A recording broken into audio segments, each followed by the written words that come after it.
You know, the one good thing of having cardboard around here. Yeah, this ain't perfect. This ain't perfect at all. Like I said, you're off speaker for the time being here. I'm going to put my phone on Do Not Disturb so I'm not getting a call in the middle of all this either. Another call, any notifications, nothing like that. I'm going to go on. Let me see here. Go on YouTube. I want to make sure that this is working well. How do I test this out? I actually have no idea on how to test the live. Wait, there we go.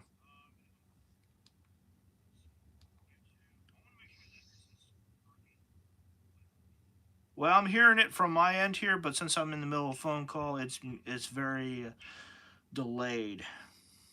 Um, hey, Can you go on YouTube and verify that you're hearing on your end?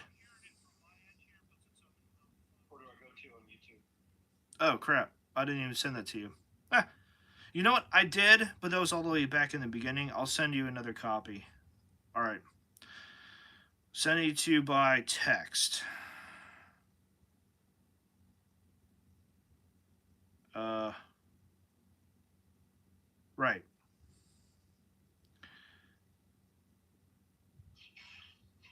Okay.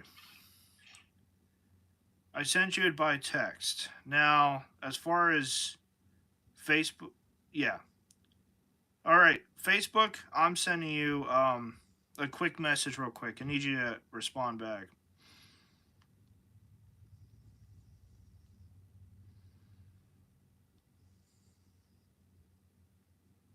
All right, sent.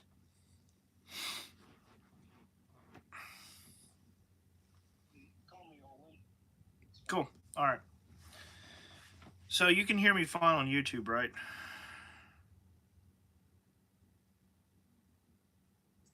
All right. Sent you the link here. Now I need to get on YouTube real quick. I'm already on it per se, but I need to get the stream link and post it up on Facebook. You probably want to do the same too. This is not the best as far as positioning goes, only because it will not do it sideways. It has to do it up and down. It has to do it long ways. But it's on a stand and it's stable. Yeah, I've got you on the audio, but when we start, I'm going to have to stop watching YouTube because there is a delay. So either Yep. I listen to you through my phone and earphones or through YouTube. I can't do both. Well, it's just to verify that this is working. And I'm only on here just so I can grab the share link. I'm going to send it to you on. I'm going to send it to you by Facebook as well, so you can post it up on your channel, your page. Yeah. The first 10 minutes are the first. We are roughly 3 minutes and 30 seconds into this, so the first couple minutes is going to be for testing purposes. Yeah. I know. I wish I would have shaved and got a haircut. I know. Shame. All right. Cinch. I just left from watching. Good. Yeah, you can share this though on your page and say we're going live now, and I'm doing it right now.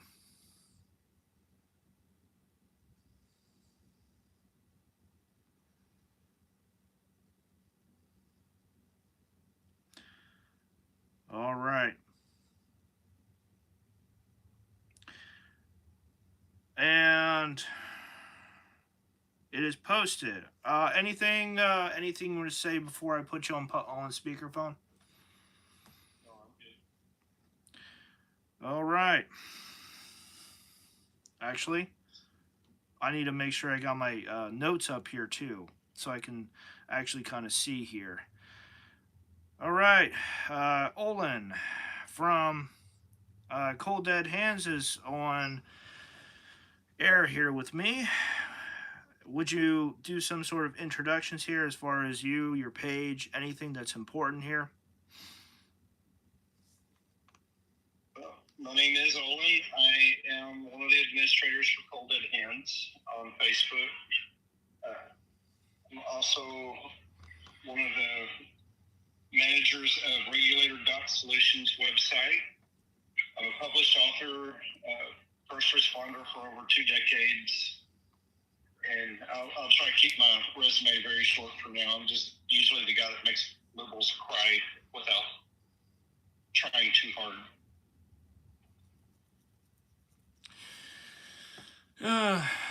Liberals.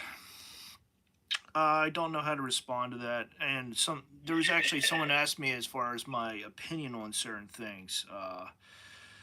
I might actually need to go back on Facebook there. Have a couple things up here. He asked me an opinion here. I might as well start it off this way with a question here. Let me see here. Oh, okay. Maybe it got deleted. Huh. Okay, never mind. I think it got deleted. I'm going to check here on Facebook and see if I got it. I think it got deleted, so I guess that question's gone. But it had to do with Christian nationalism. Christian nationalism. Yeah, let's go there. I mean, that's going to be a really hot topic, depending on where people are standing these days with Iran and Israel looking like they're. I know a lot of people are scared we're going into World War III and going into hysterics about that issue. I did write an article, and it's posted in editorials on Regulator Solutions that deals with Christian nationalism. But from what I've observed in a short time, last year I'd never heard the term, and then I started seeing it pop up, mainly by Democrats, and it felt like they were kind of strawmanning patriots into this weird cult of people who followed Hitler and call themselves Christian and want our country to be socialist. And that socialism and nationalism were basically synonymous terms. Yeah. It reminded me when it first started, like Hillary Clinton calling us all deplorables, and we kind of adopted the term and made it our own thing. And then I found out that no, there's actually a group of people who are personifying the straw man to actually be followers of Hitler. And I don't know where Christianity really comes into it, but I mean, their whole theos seems to be around hating Israel first to act like an American second and claim, America first to hate Israel or some other weird, however they want to break it down mentally. But I don't see much God in that. I do believe that, for people who understand what a Christian patriot is, that would be a better term, or even a Christian constitutionalist would be better. And I think that people who understand those terms, we can stay on solid ground with that. But the minute you start calling yourself a Christian nationalist, you're playing with firewater with people who are on the left, who really don't like our Constitution one bit, hate Israel, and they don't see all men created equal at all. And those people are a little scary. That gets a little too close into being a death cult, the way they operate and how close they can get. And I'm watching them now. They started off with America First and pro-MAGA.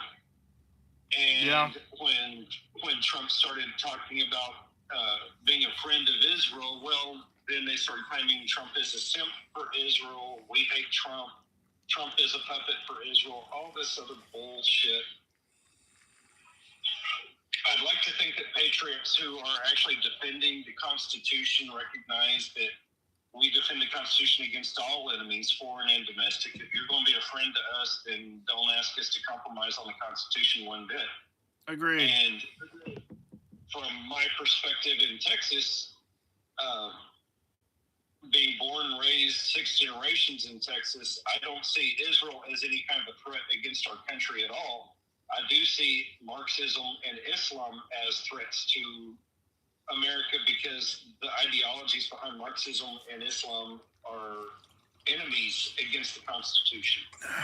The only thing that I've spoken up, or rather that I've listened to for years, that has been described as a threat is this isn't even political, but it's tied to feminism.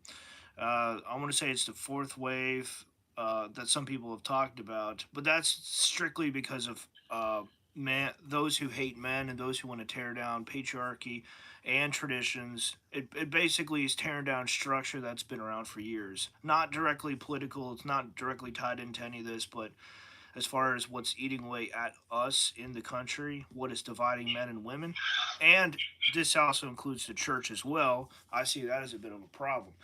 I do need to back up here, though. When you say Christian constitutionalism, did you mean that or Christian constitutional conservatives? I want to say, I wanted to at least ask you where conservatives fall in on all this, if you don't mind.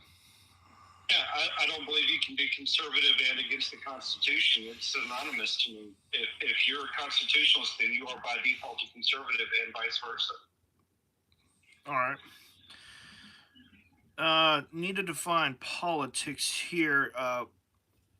The definition that you used when we first started talking and having discussions, that was pretty solid. I'm going to look up a definition of faith here since I think that may be helpful too. But yeah, would you mind doing a description of the similar kind of description that you gave the first time we talked? Well, as far as politics, my understanding of the basic definition in practical terms that we can all use the term functionally with would be to relate politics as our relationship with each other, the rules, the manners, our conversation, relationship, dialogue. Yeah. Politics is nothing more than how we relate to each other as people, and helps us define our relationships in terms of enemy, friend, neighbor, family. Yeah, that's especially important, which seems to be why it's being attacked. All right. All right.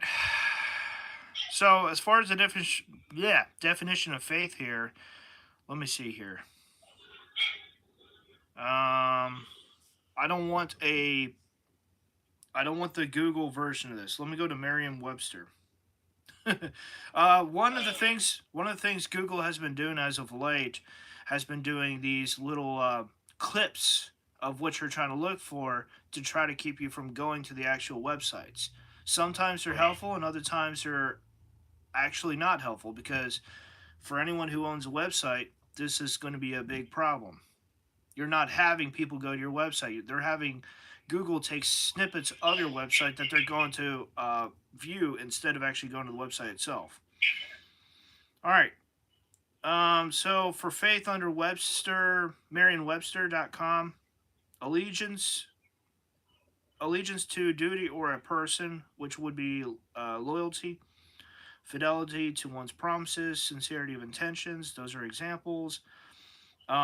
Example number 2, belief and trust in and loyalty to God, belief and traditional doctrines of a religion, firm belief in something for which there is no proof. I would actually go farther to say physical proof. Now, as far as that goes with faith definition, give me like 1 second here. I'm going to look this up. I'm using the Amplified Bible, so I'm going to look that up as far as definition of faith in there, because there's like a perfect verse here, and I cannot remember off the top of my head. Definition of faith. You may know it. Hebrews 11:1. Well, yeah. So there is the biblical definitions of faith. Well, which is, it's more of a description than it is a definition. Exactly. I believe that Paul was writing Hebrews. A lot of skeptics don't. They want to play ignorant and play stupid and say we don't know who wrote Hebrews, but the author describes himself, and the descriptions of the writer fit Paul perfectly. It would be too much of a miracle for it to be somebody else with those coincidental attributes. But anyway, I've heard the same. I would back up, since we're having a podcasts with people who come from different faiths across the board, but, how many times in that Merriam-Webster definition did the words belief and trust get repeated in the varying definitions? And basically that, to me, is what faith is in a way that everybody can understand. It's what you believe in, it's what you trust, and it's what you trust enough to act on. Faith can be bad, faith can be good. Faith can be blind when there's no evidence or proof for it, but faith can be on solid ground that you know what you're standing on and which direction you're facing, because you've got a compass in one hand and you've got a North Star above you. So, when you ask a person who, what direction are you facing? Well, I'm facing north. Well, is it the true north or is it the magnetic north? And you can split the hairs, but generally that person can say, well, I have faith that I am facing north, period. Why do you believe that? Well, obviously that person has evidence. It's not perfect so that he knows which direction is honestly the true north based on somebody else's perception. But that's where a lot of discourse and disagreements come in, when two people are being unreasonable with each other and they can't work together as one thing. I would like to, and I already mentioned this too, like a couple minutes before we started here. The definition as far as true north, or rather the point of focus when it comes down to those of faith and those in politics, tend to be on leaders versus doctrine or sources, or simply put, the Bible. A lot of the original sources have been translated and put into, quote unquote, the Bible. So that being said, it is a faithful translation of, like, the original sources. And so faith there, Hebrews 11:1, for those who are curious. Now faith is confidence in what we hope for and assurance about what we do not see. And this is in NIV, I believe. Yeah, NIV. Amplify, which is what I normally use. Now faith is assurance, title deed confirmation, parentheses, of things hoped for, divinely guaranteed, parentheses, and the evidence of things not seen, the conviction of their reality. Faith comprehends as fact what cannot be experienced by the physical senses. The last part there is in parentheses. So it's basically the same thing, but it just expands upon certain words and expands upon a little bit more. Now, I don't know or understand why people allowed faith to be stolen from them as being a bad thing for anybody to have, because without faith, you're not going to get out of bed and perform any action for the day to win the day. And real quick, before you continue, the enemy of faith out there, from atheist or satanic sources that try to steal faith from people, take this verse and try to strawman you into accepting faith blindly as something that can't be proven, doesn't have evidence for. But if you look at the verse, and I'll repeat this, now faith is the substance of things hoped for. Yes. It's the evidence of things not seen. So faith is absolutely evidence-based, and it's evidence that goes towards a conclusion. So to make a conclusion requires critical thinking skills. And when critics against Christianity try to claim that Christians are irrational, stupid, illogical, whatever, ad hominem they throw at us, it's absolutely a bald-faced, stupid lie from people who are illiterate in understanding the Bible and what the Bible teaches, much less what Jesus practiced that people who are Christians follow in those practices. What's common between the two as far as being attacked for Christians and those of faith, as well as those who do with politics, is the default is when the point cannot be proven or attacked any further, they tend to get personal. Yeah, proven based on what consensus is usually what everybody wants the burden of proof to rest on, is everybody has to agree. And I don't accept that one bit. I do go to the legal jurisprudence ideas and concepts of burden of proof, which is beyond reasonable doubt. It seems. And Yeah, go ahead. go ahead. Well, Okay, so I just reasonable doubt has to be articulated. It's one thing to have unreasonable doubt that you can't explain, don't have a reason for, just sheer blind skepticism, which is another way of having blind faith against the thing that is proven beyond the reasonable doubt because there is overwhelming evidence for the argument versus what's against it, nothing. So the burden of proof is on the side of evidence. There are two points to be made about that. The first one is it seems that many people, they have issues trusting anything that they cannot see, anything that is not physical, viewable, tangible in another way to put it. Mm-hmm. So anything involving God, quote unquote, they're not going to trust because it's not there, quote unquote. It's fictional, it's make believe, whatever you want to call it. And the second point is basically when people say, Christianity or faith or religion is a crutch, the irony of that is it's the best kind of crutch. We're not exactly outside of a couple people who may have made some deals or pacts or taken extra amount of vitamins to look good when they're like 70. Right. We're not getting through this life alone. Like that's why this whole thing about society is like people have been trying to figure out how to make this stuff work and to have our lives be bettered together rather than separately. So in that sense, we're gonna have to have some trust. We're gonna have to have some faith to get through life together in some way, shape, or form. Whether or not we, on a personal level, choose to keep God in our lives or to push Him out of our lives. It's a funny divide. There is. I don't believe that there is a person that is at all functional that has no faith. I've seen people claim this, and they're obviously lying. The only way I can see a person existing at any kind of living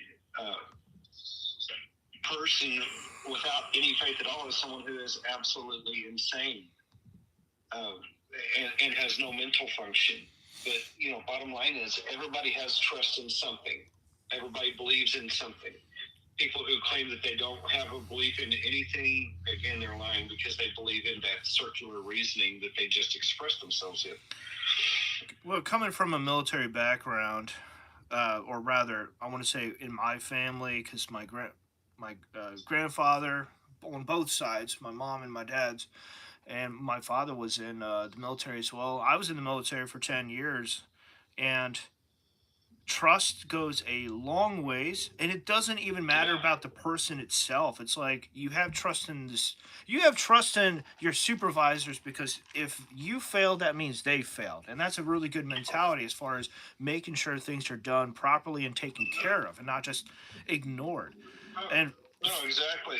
You have to have trust in your chain of command to maintain discipline. If you do not have discipline, you do not have unit cohesion. If you do not have unit cohesion, you have disorder. If you have disorder, the enemy wins every time. Well, even if the enemy doesn't win, you're not functioning well. You are half-assed, as the military puts it. Yeah, you're self-defeated before the enemy fires a shot. So it's like you show up to the battlefield with no trust in your leadership. Game's over. You might as well wave the white flag. Somebody's waving the white flag already. Well, I think that's I want to say discipline in the military incorporates both trust as well as faith in a very interesting way. Well, trust, faith, and preparation, because you never show up to a fight without prepping for it beforehand. Exactly. Now, I would say I've heard a couple things about people showing up to fights with shovels. We're already ready. We're all ready to put you in the ground. hey, if you're motivated, that's some faith right there in just being motivated. So. Oh my word. Faith should not be the enemy of patriotism one bit. I mean, holy crap, without faith, you can't be a patriot. There's no way in hell. Without faith, without trust, and without decent leaders. And ironically, or rather interestingly, many of the leaders of the Founding Fathers they had faith, and this is interesting as far as, it seems that some people want to speculate that they were deists versus being Christians. I think I have that written somewhere down on the list here, but I can't remember Yeah. where. We've discussed that, and I know that is a huge perception issue that our public education system has grossly failed us on. But if you read the Declaration of Independence, it describes the God of Israel in the Declaration of Independence. There is no other God that fits the description anywhere in any other religion. I can pull that up right now. I can literally pull that up right now as far as why didn't I think that pulling this up beforehand? I have no idea. Yeah. I do not want to assist Google. Leave me alone. National Archives Declaration of Independence transcription. Yeah.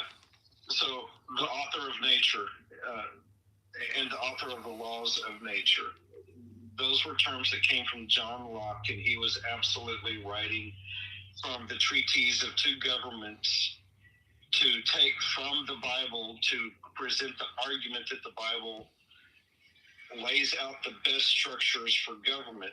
And about 100 years later, along comes Thomas Jefferson. He adopts the writings from Locke, Montesquieu, and a bunch of other very learned and very enlightened people, and crafted the Declaration of Independence. And the Declaration of Independence, in the last paragraphs, it is a declaration that is an appeal to God, an appeal to heaven for reprieve against the tyranny of the King of England. It was written with the world as our witness, that on our sacred honor, these things were true. There were so many things that were articulated through the Declaration of Independence. You'd have to go to Bible studies for years to start unpacking everything, and you would never get all of it.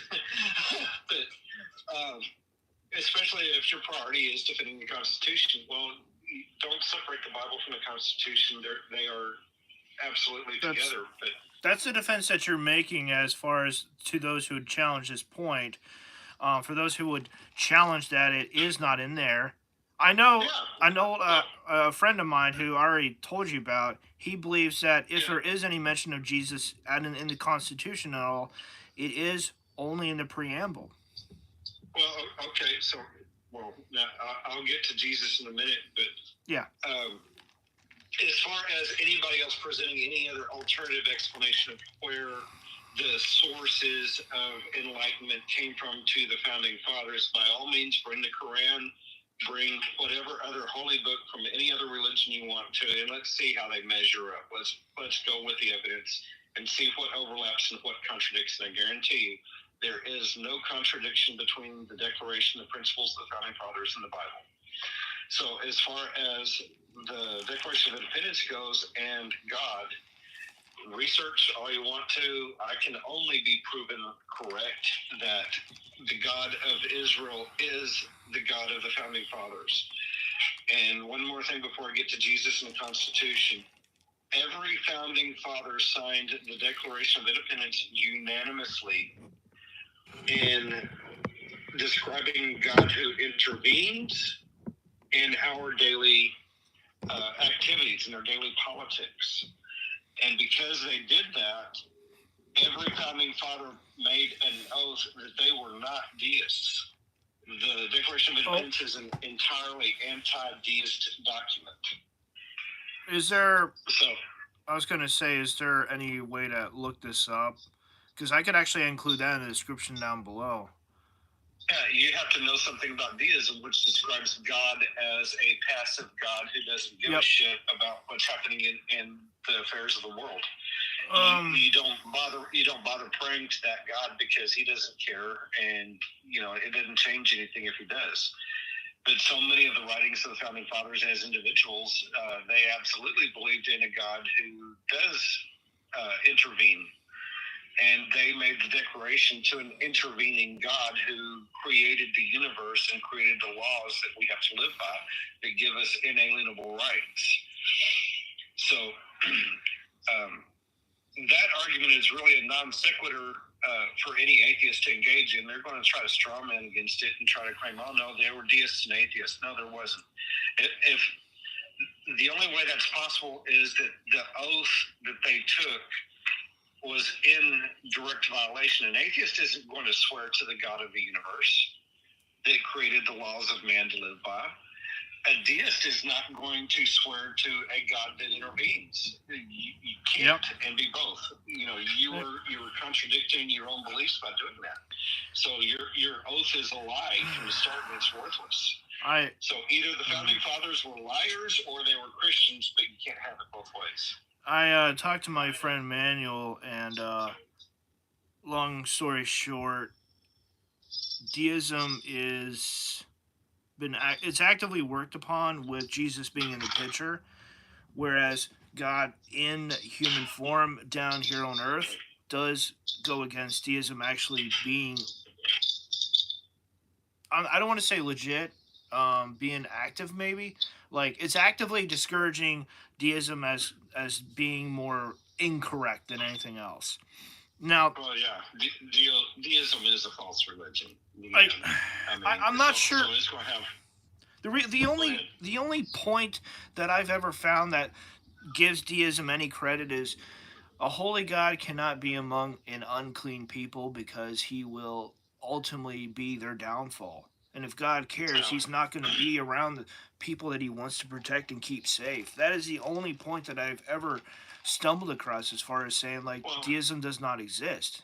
It comes down to holiness being a factor in whether God is actively involved in our lives on a personal level. That's basically it. So there you go. We're talking, the Bible describes a God who created every molecule in the universe and did not allow any molecules to run rogue, number one. Two, the same God sent Jesus, his son, to us.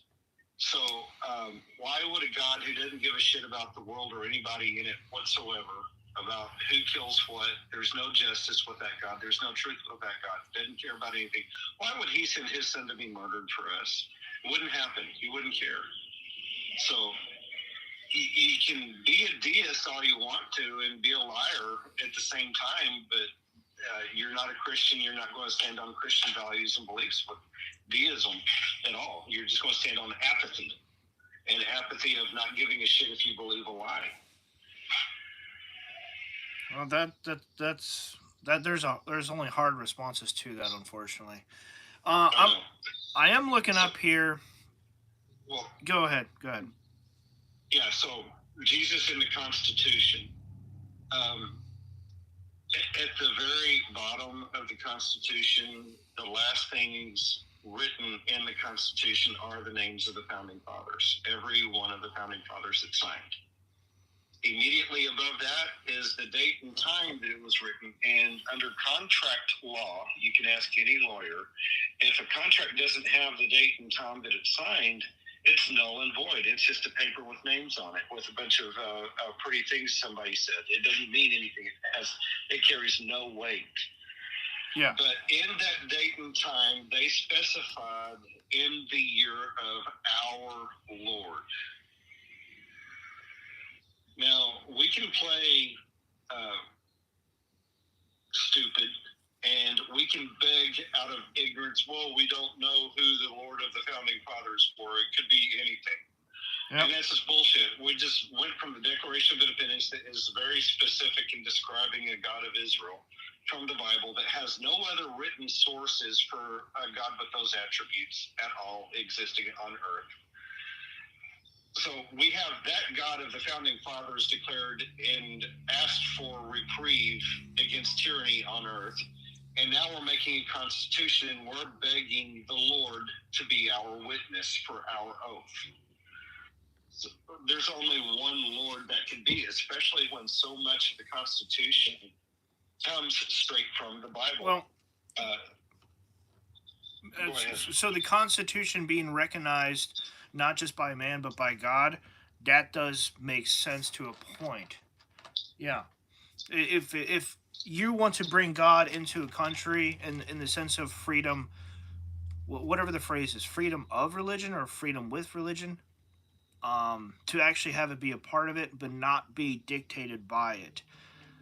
Right. That's coming straight from England. There was some pretty bad examples, starting with the church there, the Catholic Church, Yeah. dictating what could and could not be said or pursued or whatever, even withholding information and all of that.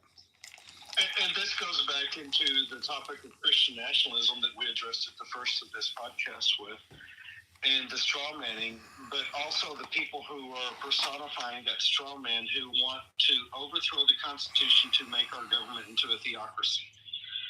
There is no patriot. There is absolutely no one on the right who wants to overthrow the Constitution. There is no Christian patriot that wants to overthrow the Constitution. The only people that want to overthrow the Constitution are leftists. And I don't give a shit if they call themselves what. They're not Christian and they are not patriots.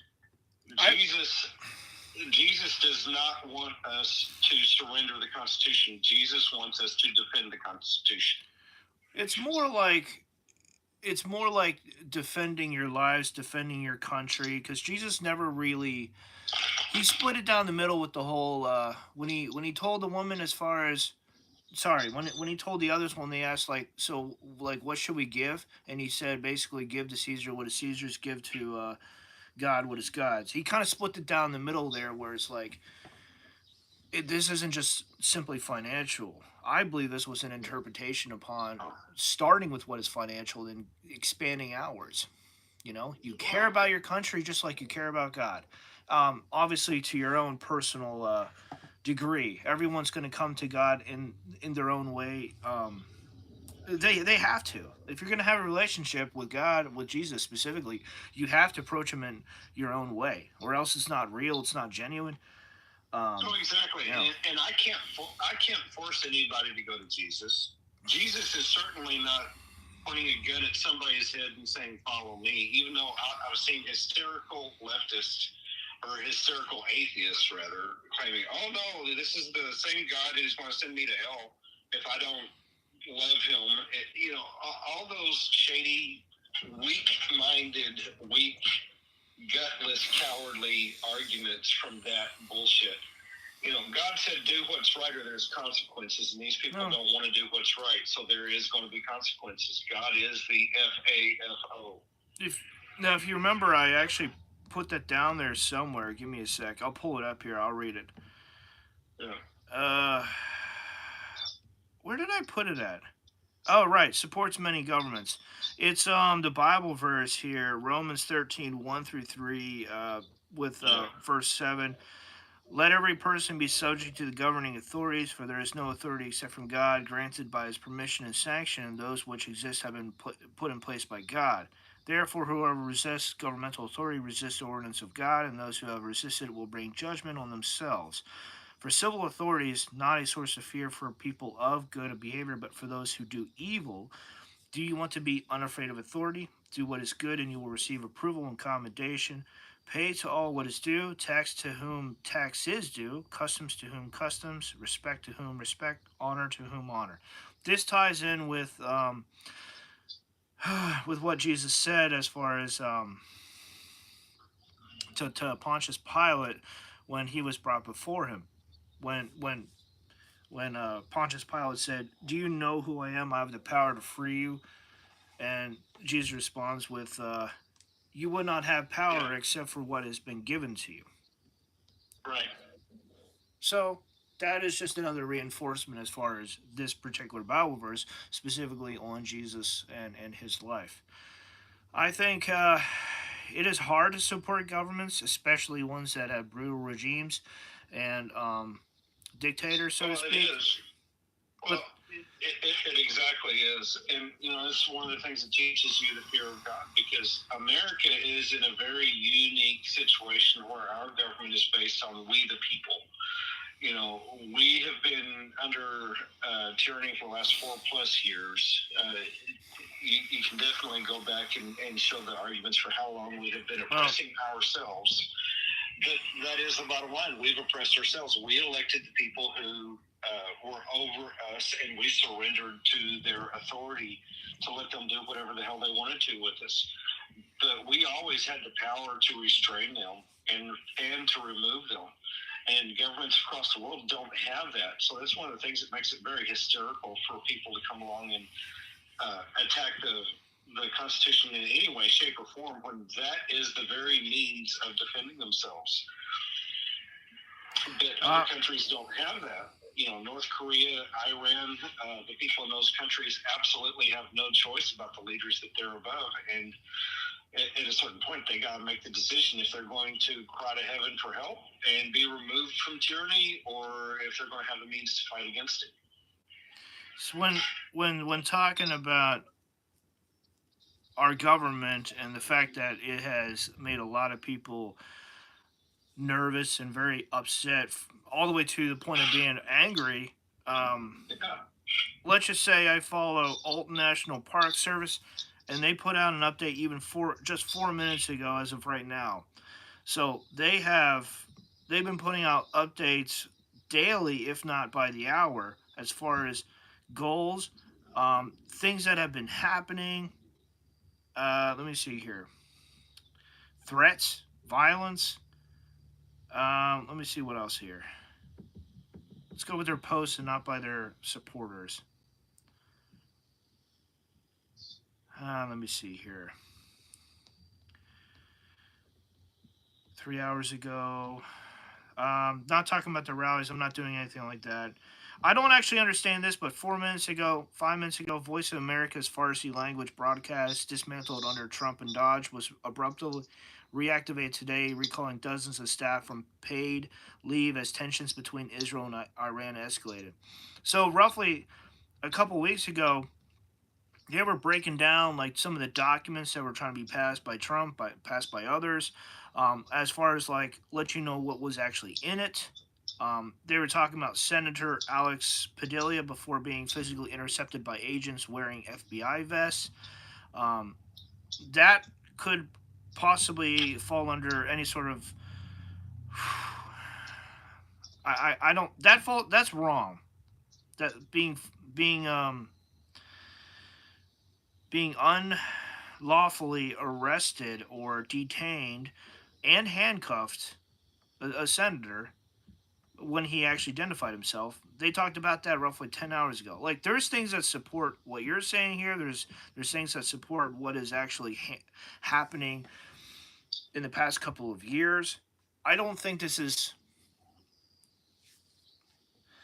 I'm not going to tie this to President Trump myself because I'm not sure where all this ends or begins, but I'm pretty sure this is tied to many inside the government that have been enabled by our current administration, unfortunately. Musk is tied in here now at this point, too, with his staff members being able to have access to whatever he had access to be able to get our data. So I'm not up to date on all of that, but this page, I'll actually link it in the description down below when this is all done here, because All National Park Service, they have over 3 million followers. Mm-hmm. They are they're not a main form of media, thankfully, but they definitely do a good job of posting issues and concerns involving our entire country. That being said, I know I got a little off track here. Now, stuff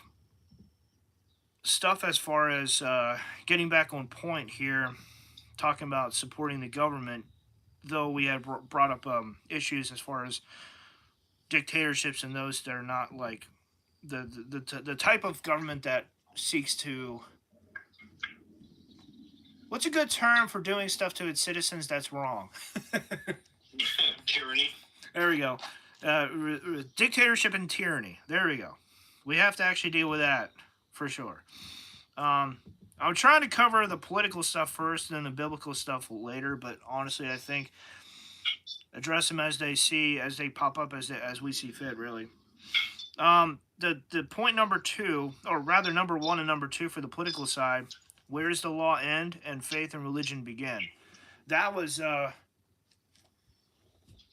actually, I think that was part of my first question there, outside of the whole, Jesus in the Constitution? And that's actually what kickstarted the whole conversation here between you and me. So like I'm definitely appreciative of that too, because this is awesome. But in your opinion, or at least on the stance that your page does, where does the law end and faith and religion begin? Well, law. Let me back. I started. I'm going to back up a minute because I realized I was jumping far ahead of where we're at. Yep. Sorry. That's probably my fault. One of well, the biggest arguments I see against religion is coming out of the left that religion is used to control people, and that just goes into a slippery slope in all the leftist arguments against religion, anti-theism, and being atheistic and or being totally Satanist. But anyway, the exact opposite is the case. Religion doesn't control people at all. Politics does. And politics is governed by laws, whereas religion is governed by faith. So without religion, without faith, you have laws to control people who have bad faith and bad religion. Well, something's got to keep the leaders in check too. Well, exactly. A bad leader is acting in bad faith and is a bad actor. But anyway, that's why we have laws, is to restrain people from acts of violence, acts of harm, acts of fraud. Any crimes that are unacceptable to social order. And I definitely intended on using the word social order because I know a lot of people hate the idea of social order and what that means. But bottom line is, if we can't work together, we're going to be working against each other. So the issue with politics being functional for us is it should allow for us to have a conversation on what kind of rules we allow to have a society that we can all function under. You mean government, because the founding fathers, they had that problem as far as how to cobble something together to call their own, to help lead their own away from the problems of that era, of that generation. I would have to point that out as what I'm seeing. Do you think that's so back to the question of where does the law begin and faith end at, or vice versa.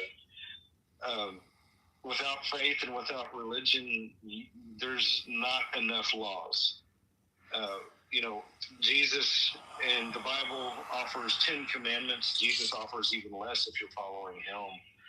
But people can't even handle 10 commandments. That's violent to them or whatever draws them into hysterical fits. So instead, no faith, no religion, that's better, because then we have several 100,000 laws that at any given time we're breaking, violating, and disturbing the peace all over. What society do you want to live on? The one that has 10 commandments or the one that has about 1 million laws coming down on top of your head to make you into a criminal? I think the two kind of people, the wise ones, realize that we need some form of accountability, and the ones that are corrupt are the ones where there is no accountability, where they have the power and control to make the laws. Exactly. They say that there is that phrase, the winner dictates history, or whatever, however that phrase goes, kind of rings true. Yeah, the victors of, I'm not even going to try to direct quote that one, but it's faith. Yeah. So on the other, we had law. So on the other hand, we got faith and religion. So the best way, like politics, is the mediator between people. It's the way that we can establish relationships with each other. Religion is just a way of your own discipline and your relationship with God and the belief you have about God and the world around you. And representation, too, because the people are important to this particular government here where we're at. Before we move too far past this point, I looked this up because it was pretty interesting. I kind of had to I was looking this up. Give me a sec. Where's it at? It's about the founding fathers here. The prayer of the first Congress, 1774, stained glass. All right, never mind. I said a picture. Let me see. One of the common arguments used to refute the idea of the United States as a Christian nation is to claim that many founding fathers were deists. However, this claim is exaggerated. Now, it does point later down here. This is the website is narrowpathministries.worship.wordpress. That's I'll add that in the description down below here. But they're saying here, among the founders commonly associated with deism or deist-leaning views was Thomas Jefferson. Oh, sorry. Thomas Paine and Ethan Allen explicitly renounced Christianity in favor of deism. Now, that the people who are claiming that are cherry picking things that they said, because if you read Thomas Paine's American Crisis, he referred to Jesus, he referred to people praying to God, and he encouraged people to do so. So, all right. Thomas Jefferson's own faith and religion were his own, and how people are trying to twist that up and claim that Thomas Paine, whose name is not on the Declaration and not on the Constitution at all, he gets credited for being a founding father, but he really actually technically was not at all. But bottom line is, he was kind of an outlier among the founding fathers to the point that when he wrote, Thomas Paine, author of Age of Reason, yeah. And Ethan Allen, author of Reason, the Only Oracle of Man. This page. When he wrote The Age of Reason, all of the founding fathers ostracized Thomas Paine for doing that because they took what he was saying and said and chastised him, claiming that he was encouraging atheism and deism. I'm thinking deism, but yeah. Either way, he was encouraging people to leave Christianity, and that it was going to be bad for our country if they went his way. I don't want to necessarily get dragged into the argument over whether or not it's good or better for our country to be more ungodly. I think that speaks for itself. We've had 4 ungodly years. If people want more of that insanity, but don't try to drag me along. We've had more than 4, and people are going to debate where that started. For some in the men's groups, they were going to simply point fingers all the way back to, I don't know, the 60s, 70s, maybe even back to World War II when the women were actually put in the workforce. Going back all the way there's points to be made as far as being ungodly by changing the way traditions were. Of course, wars do tend to do that. So, well, bottom line is, if any adult-minded person lived through the last 4 years and comes to the conclusion we need less God in our country, they need to self-deport. I've got no time for that kind of stupidity and noise, and it's I'm past the point of tolerance of the white noise of that insanity. We did not get better by being more ungodly, especially in the last 4 years. Even the reason why I'm bringing this up is even if we don't define these, even if we don't go into it, it's still important to acknowledge that it exists, just so that even if we don't handle it, someone else coming behind us can. There is a place, but we don't necessarily have to deal with them. It could be someone else. My strength has never been on politics anyway. It's only been on the Bible and different parts of Christianity, so to speak. In particular, I've already told you, and half the other people here already know I'm a big critic of the church. I am not a fan of how things have been. This would include the Catholic Church and some other parts as well. Because here's the thing, iconography. I'm screwing the word up. I know that. Iconography. Anything dealing with images. Some people are going to put it under that as far as like it having meaning, or they're gonna put it on the other side of it where it's idols, idolatry. So something like that really intrigued me, and I was looking into that as well. Basically, are you worshiping the item, or is it a representation of who you worship? And so many people get stuck in between that. Boy, that was a headache and try to figure that out right there. Well, yeah, I mean, it's one thing to play psychologist with a person to figure out their politics, and that's really pretty easy. But I mean, to go to a spiritual level with somebody's religious belief and to go into their mind with what's on your mind when you look at that picture. Are you worshiping the picture or what? That's really stupid. That goes into so far into judgmentalism that is that's not a good person acting in someone's best interest. If they're just going by, hey, why do you have this picture? And start accusing you of the worst because of it. People are always going to accuse, blame, judge. They're going to do anything and everything depending upon their mood or depending upon the troubles of that day.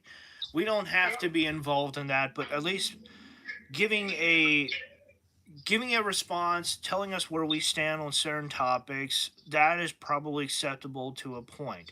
I think Christians should be involved in our country, mostly because there's a couple of verses that say that we need to go out and either be disciple makers, be those who try to be as salt and light in the earth, salt of the earth and light. Whatever that Bible verse that talks, the Bible verses that talk about being salt and light. All right, getting out there, mingling, and helping to preserve all that is good and decent to the best of our abilities. It's we're not going to be any good if we're in our own little cliques and groups and then only going to church on Sundays, only going to Bible study on certain days, and not interacting with the rest of the world. That's not going to help anyone. That's actually going to make some things worse, because whatever accusations that are made against the church are likely to be found true, because there's no pushback. There's no way to refute these accusations if they are being proven true. I hate saying that. I want to support the church, but I cannot support the church in its current state. It's the same thing with the government here. We want to support the government, but with the way it's going, we cannot. We have to put our foot down somewhere. Well, how are you defining what the church is? Well, there's a difference between how the church was and how the church is now. However, my experience is extremely limited because I'm 38, so I can only go back a couple of years, sadly. So as far as that goes, I would lean primarily on personal accounts. That's my strong stance, I think, is personal accounts. However, your question, I don't think that's good enough. By the way, repeat the question, please, so I make sure I'm not getting this wrong. How do you define the church? What's the church? The church. What do you mean by the church? Now, in the scriptures, the church is defined as the body of Christ, I believe, and people have attributed that to the actual people and not any particular buildings. Churches in today, from what I've noticed, they tend to put their missions first, their doctrines first. We seem to have the schism way too often. All these different denominations have popped up because of schisms in the past where there was disagreements that got out of hand and people were like, we'll just go off and form our own little denomination, so to speak. And I'm keeping it simple here. It's they want to break this down further than believers uniting under one banner, focusing on Jesus to focusing on other parts that really are just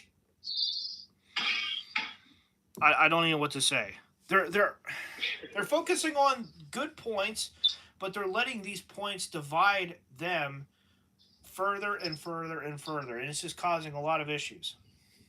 Well, and there you go. Because there's two basic concepts of a church. One is an institution. Okay, well, which institution? Let's not go there. Well, the institution in the future, in heaven. Well, and okay, but what if okay. what I call a church is simply what you worship God from? Well, in dealing with the government, there has to be like some sort of an agreement, a go between, where it's like there has to be something there to be accountable. So on some level, I don't know how that works with the taxes. I don't know how that works with the government, but there needs to be some sort of accountability within the country itself, so that the accountability is with you. I want to say accountability in tax related issues, stuff I'm not exactly strong in. So that's part of the reason why, like, it would tie into why churches are tax exempt currently. Okay. But anyway, any churches that are institutions and such, I don't know anything about that. Well, churches are easy to attack. They're no different from people at all. Definitely. If I'm going to attack a church, okay, tell me which one I'm attacking. Why am I attacking it? Oh, find the one that has something wrong. Okay, well, I'm kind of playing into the scripture of, judge not lest you be judged. But okay, let me go after one that I see a little flaw in the eye of. Do I pick on Catholics? Do I pick on the Orthodox? Do I pick on Protestants? Well, I can pick on every one of them. And I hope that any Catholics, Protestants, or Orthodox that may be listening, no different from any Jew or Greek or anybody else out there, understands that here's a little constructive criticism. You're either following Jesus or you're not. And I believe even a Catholic can follow Jesus. Why don't we just bring Lutherans and Calvinists into the argument and discussion? Oh God. I've got no hope or faith or trust in Calvinists. In the past couple of pages and comments on some of the Christian groups, the Orthodox groups that I'm a part of, they do kind of pick at Calvinists a little bit. Well, no offense to Calvinists and Calvinists, but God doesn't give me a choice in trusting them. So tough shit. It's like, I have lost faith in you. I'm sorry. I will be standing over there in that corner of the room. Do not engage. Leave me alone. That's God's sovereignty that I can't argue against. That Calvinism is not the way to find Christ through. If I have any good questions, I have no problem asking them of Calvinists, of Mormons. I've had good conversations with Mormons too. So like, there's been things that have made me realize certain things, and sure, okay, fault me for them. That's fine, whatever. Basically, my point of focus here is anyone or anything who accepts Jesus as being the Christ without messing with his divinity basically is a brother or a sister in the faith. I do not care about sex. I do not care about gender. I do not care about extracurricular scriptures. Right.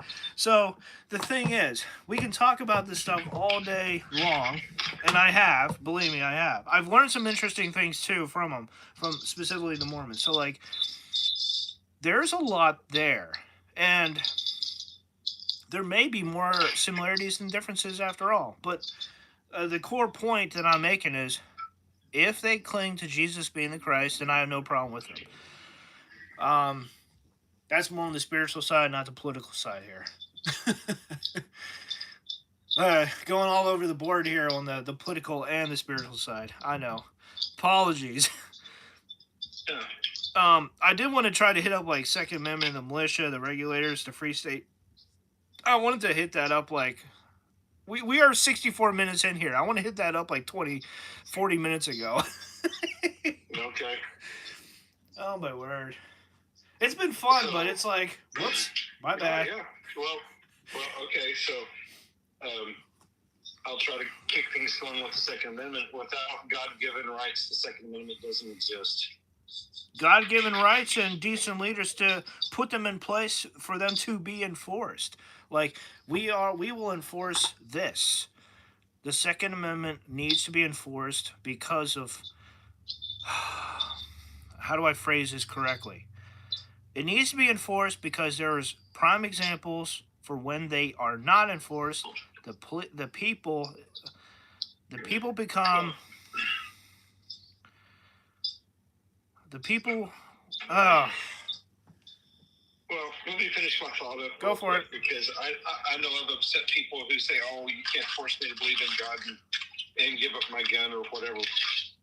But bottom line is, the Second Amendment does not read to state the permission to or to bear arms being necessary for a whatever kind of state that's not free. I don't know what kind of state that is, where you're conditional to have a gun based on somebody else's grant of you having that permission, whether it's the census of the mob or whatever else. The right is pre-existing according to SCOTUS.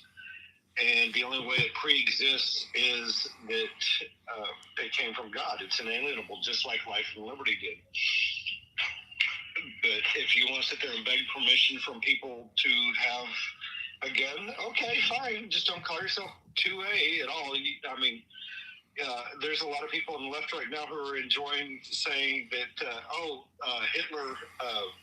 Hitler was pro-gun too. Well, so was Mao, and so was everybody else. They just weren't very pro all men being created equal to say that everybody has the basic right to defend themselves with anything that's necessary for the security of a free state. Well, Hitler of the things that Hitler believed in, I would pretty sure supremacy of the Aryan race falls under some particular category or name, because of the fact that he started out with the Jews and ended up going after a whole bunch of other people, including those who are of the same-sex tendencies, shall I put it, due to censorship issues. Thanks, YouTube. I mean, there's some times where I prefer not to be professional, but, like, speaking your mind, yes, I would like to do that from time to time. I hate to. Anyway. So, you could almost call Hitler a lot of things, for sure. And this does not help when people jump straight up to the worst thing ever. They always tend to do that. They go straight for the worst case scenarios. They go straight for the rape cases and Hitler when it comes down to disagreements and issues and all that.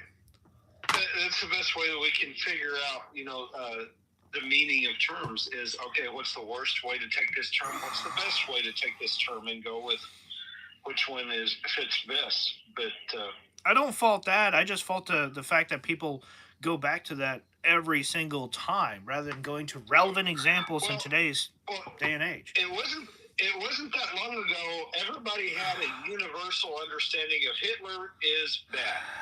Well, now Trump is Hitler, so now we're all over the freaking map over whether or not Hitler was good or bad or not. I can't imagine how that happened, except that we stopped teaching people about what kind of a person Hitler was, and that the main thing that he practiced in politics was Darwinism and Marxism. When it comes down to Trump, the only good thing, and I think most people would agree with this, the only good thing that I really supported was him shaking things up. Shake the tree, shake the government up, because some of the things that were not working needed to be changed. And that was it. He's not the guy to build. He's not the guy to fix. We can see that now. It's just back then, back in 2016, we needed changes. We didn't necessarily know what kind of changes, but, I first voted for Trump in the beginning. But for this past election, no. I lost faith in Trump, so I voted for someone else. Why did you have faith in Trump in the first place and not change? God? Because we need to change our. It's like with the churches. The churches need to change, because if not, they would die, and things would just kind of shrivel up a little bit. Well, two things about change. Number one, that was Obama's big promise, was hope and change. And two, change for what? Well, and okay, this is shifting off from politics and the church and faith. I'm a single young man, or rather, I'm working on a relationship. So I used to be able to say I'm single. 2 months ago, I started work on a relationship. I'm honestly quiet about that. I'm not going to say much about that right now because it's a work in progress. But before 2 months ago, single young men had trouble figuring out when they were men and no longer boys because the goalpost for being men, the rite of passage has been changed with the goalpost being moved, and it's very hard to own a home, to secure a relationship that's going to last, and I'm talking about beyond 7 years, not just a couple months, to have a family, to have a career, the marks that were there back like 50 years ago, as far as like you're a man because you hit all of these marks, you own a home, you're paying taxes, you got an awesome wife and 2 kids. That's hard to come by these days. Owning a home is getting increasingly harder. I've been watching a couple videos talking about the van life or the people who are doing the storage life where they don't have access to vans. They're paying out storage units because it's like $250 rather than paying $1,000. So like prices, we have a pricing issue here, and it's affecting the young men. That's a roundabout answer to what you're asking me, by the way. Okay, well, I'm probably going to step on, hopefully not just your toes, and hopefully I don't step on your toes too much in what I'm about to really go off on about all of this, because number one, having faith in Trump is a bad faith to have. And I hope everybody hears that who is coming from a Christian standpoint to understand that the only person you should ever have faith in is Jesus. If you don't have faith in Jesus, then you're lost. On the other hand, I support President Trump. I do believe that Jesus wanted us to have President Trump for whatever reason, mainly so that we would have a chance.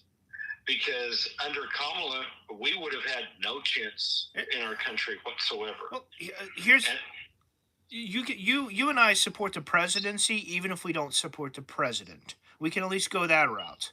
Point out that the office is the office is what gives the man the importance, so to speak. I can't support the presidency when the presidency has become corrupt, is something I'm going to declare. Good point. That's a good counterpoint. Yeah, because,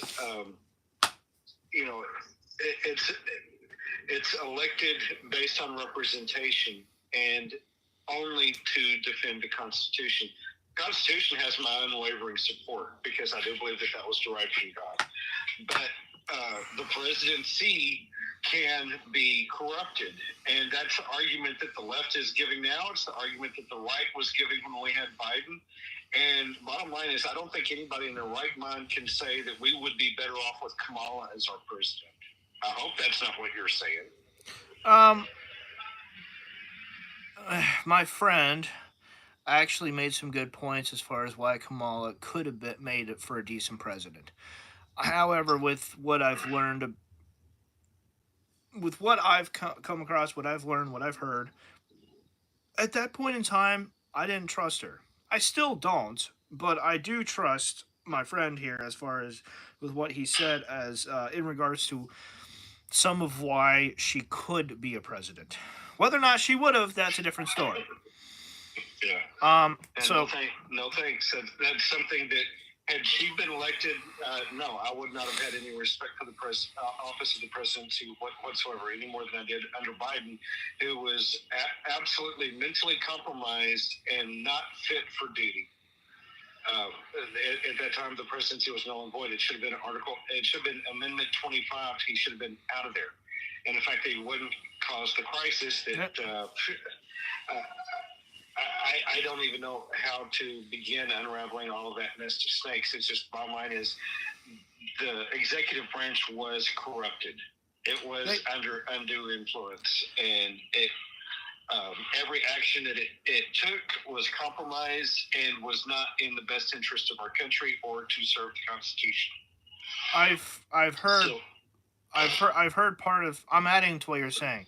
I've heard part of the Yeah. reason why they never went that route is because they didn't want Kamala in office to actually take over. That's what I heard. Like they just kind of waited it out, even though it kind of sucked because of Kamala. I have no idea if any of that is true or substantiated, but it's what I heard anyway. Well, exactly. It's speculation, and it's basically gossip, and I'm not going to... I don't do gossip. I'm I not don't. gonna work. I don't like doing gossip or rumors. But Yeah. if something clears up or makes sense or adds to the topic, I'll at least mention, say I heard it. I don't like it though because I think it's a little bit more feasible to say that everybody was holding a gun to each other's head, saying, to our mutual destruction, if you take us away, we're going to do this. So they just tried to keep it under the rug until the chips fell. But yeah. bottom line is Kamala has her hands bloody in everything that Biden did. She was complacent in. So everything that Biden was guilty of, that she's also guilty of. So no way in hell there's no way in hell that she would have served the Constitution. There is no way in hell she would have. Our borders would not be secure to the extent they are now. They would be even more wide open. Holy crap! I can't even begin to describe all of the areas that we would be. We would have several thousand people still rotting in jail, being abused of their rights over asking permission to have an honest election. Grannies would still be getting locked up for praying on a sidewalk outside of an abortion clinic. The next time COVID runs around, we would absolutely be mandated to hell and our businesses being shut down.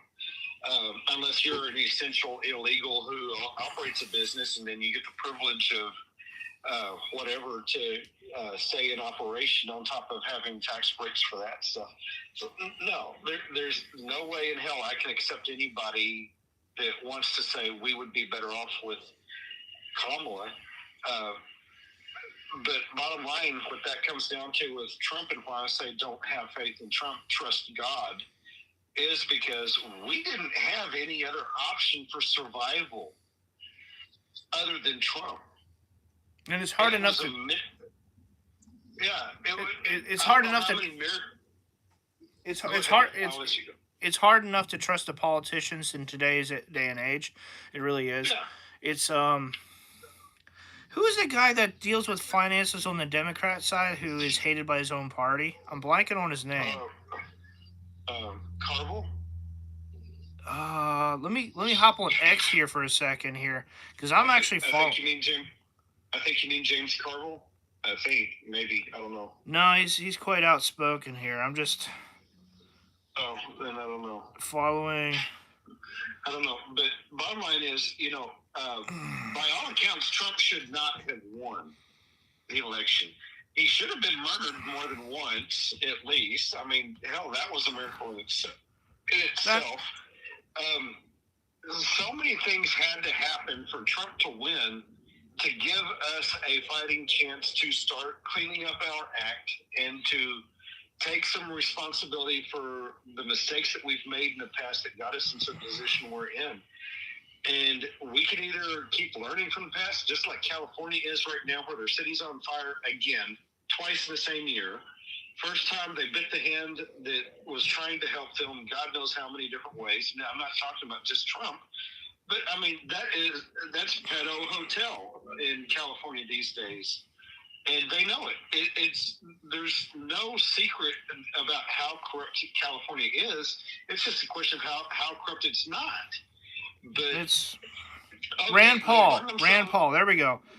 It's Rand Paul is who. He's about the only one who I actually like. So I'm not going to make apologies there, but I have to say it took me a second to find him. Yeah. But anyway. So California burned up once, and here they are on fire again, and they're sitting there not changing their ways one bit. And Our country, how many times can we get bit? Over and over and over and over again, and keep making the same mistakes.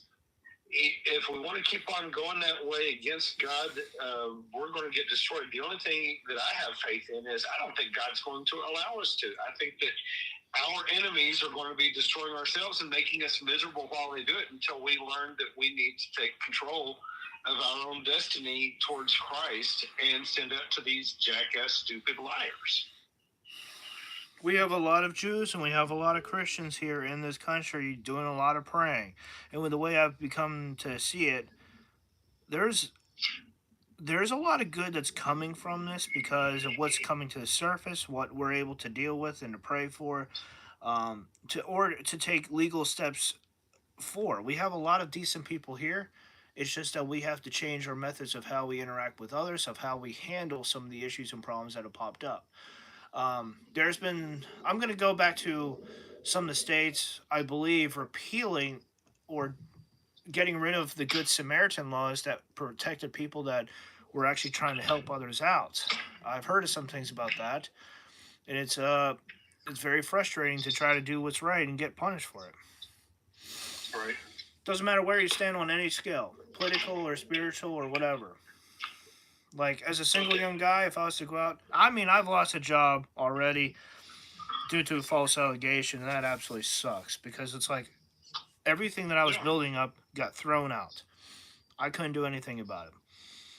I tried. It's not even fun when the allegations may be true.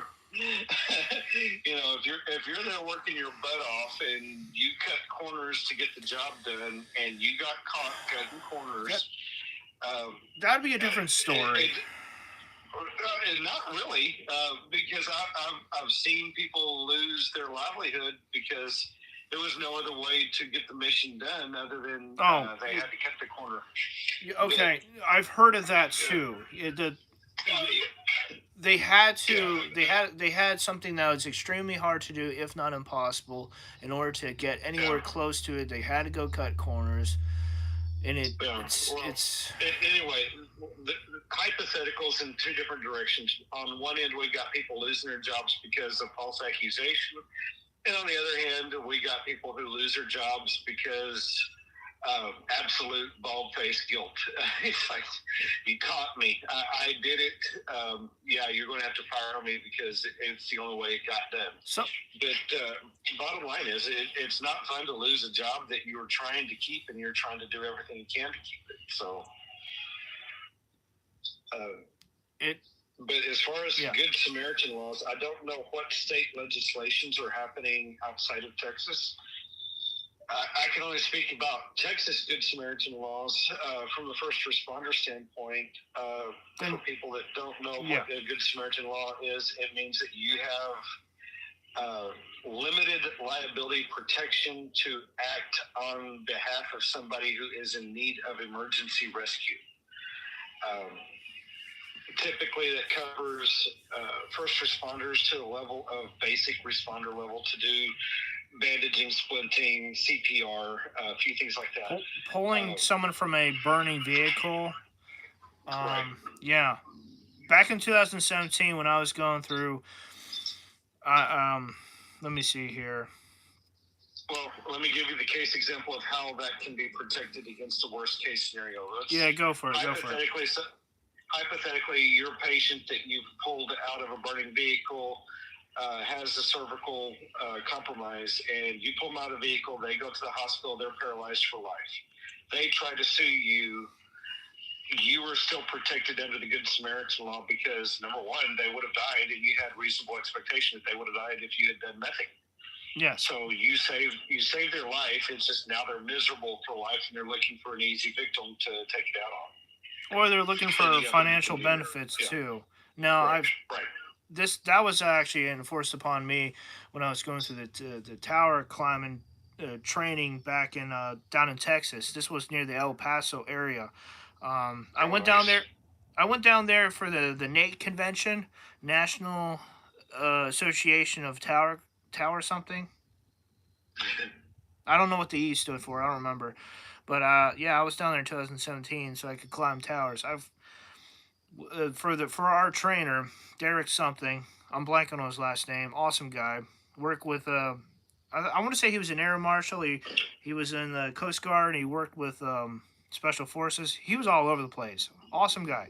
He was actually telling us a little bit about that with the Good Samaritan laws and just being careful. Like, if anything happened, you basically you're kind of in trouble, so to speak.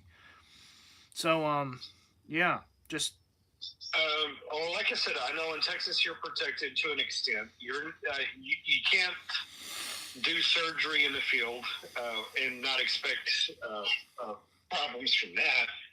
You can't deliver narcotics. You can't deliver some major drugs.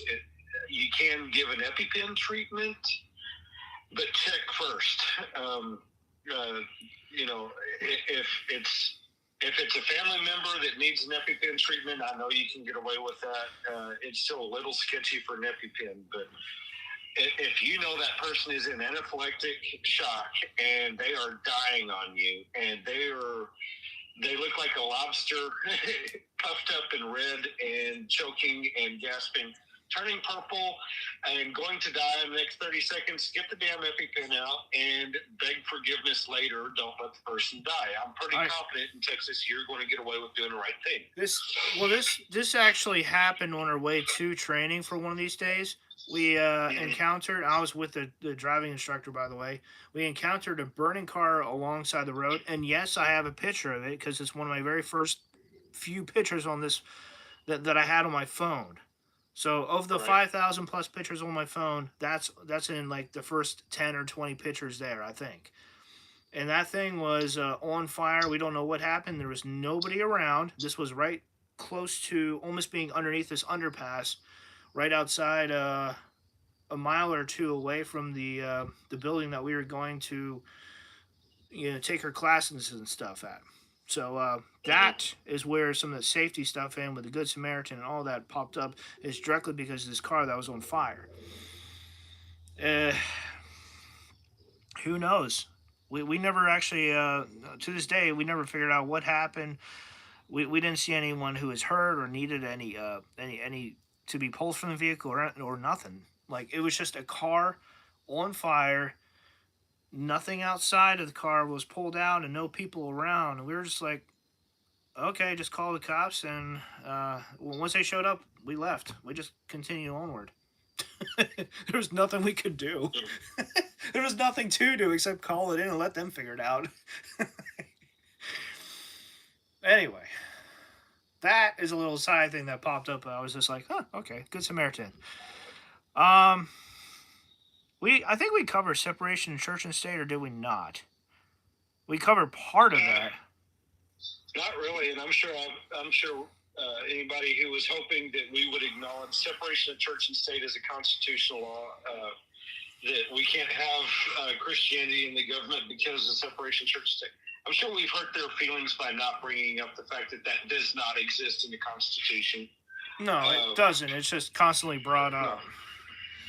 It's constantly brought up because Jefferson was talking to Danbury Baptists who were concerned about their churches being persecuted and not allowed to participate in government. And Jefferson said his administration is not going to violate the separation, his own concept of separation of church and state. And the Danbury Baptist letter is something that should be essential reading.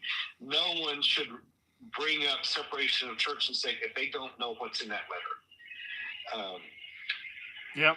But anyway, so the First Amendment has freedom of religion. We don't have freedom of fraud. We don't have freedom of perjury, but we do have freedom of religion. To worship whoever we want.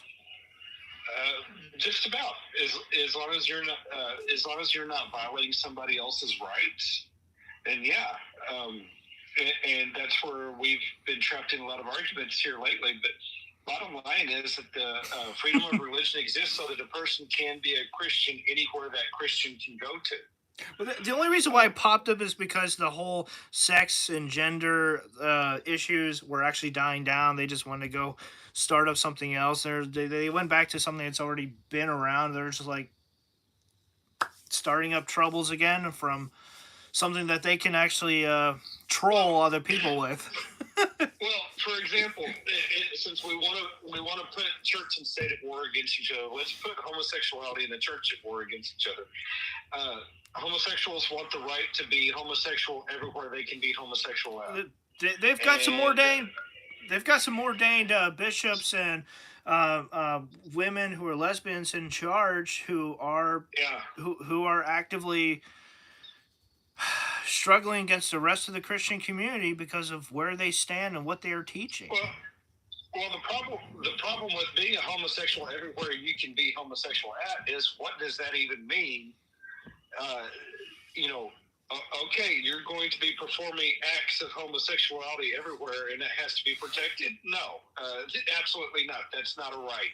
Certainly not a God-given right. Being a Christian, doing Christian acts everywhere, there's no bad in that to anyone anywhere. All right. I challenge anybody to show me how being a Christian anywhere under any circumstance is a bad thing. I got to step away for like 2 minutes. I will be right back. I'm going to refill my cup. Okay. I'm going to use the bathroom here. If you got to go, let's meet up in like 2 minutes because I got to go bad. I have been trying not to drink too much here, but... All right, see you in 2 minutes. Yep.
Absolutely lovely.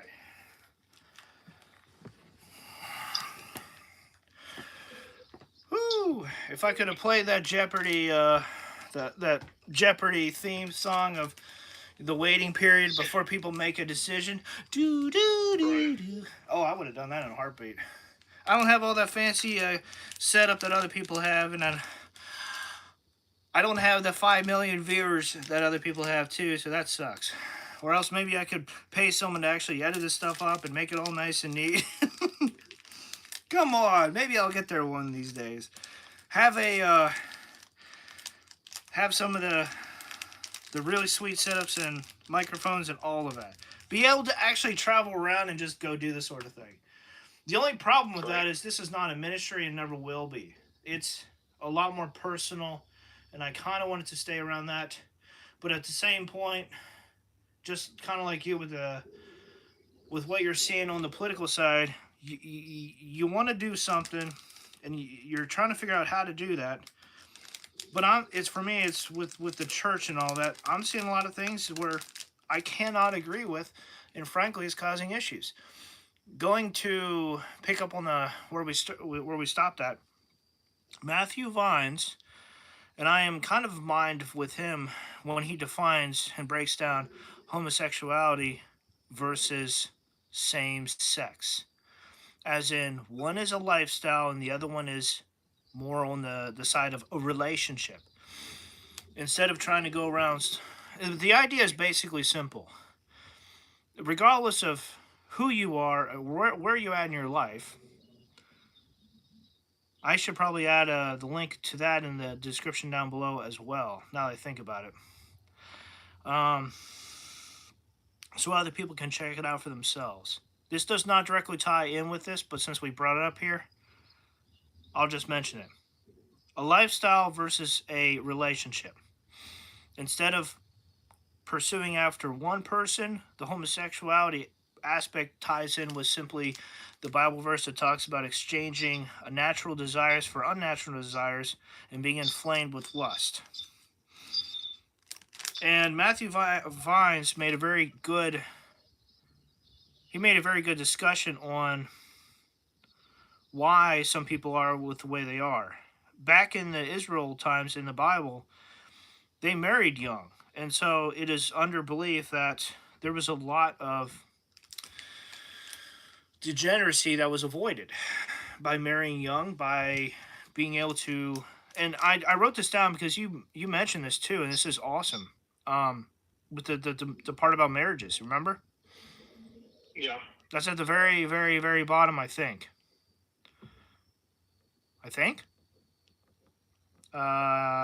Yeah, yep. Kids in prearranged marriages. Yeah. So the prearranged marriages, it happened in biblical times just like in medieval times. It happened. I don't even know when it probably still is going on, just in other countries.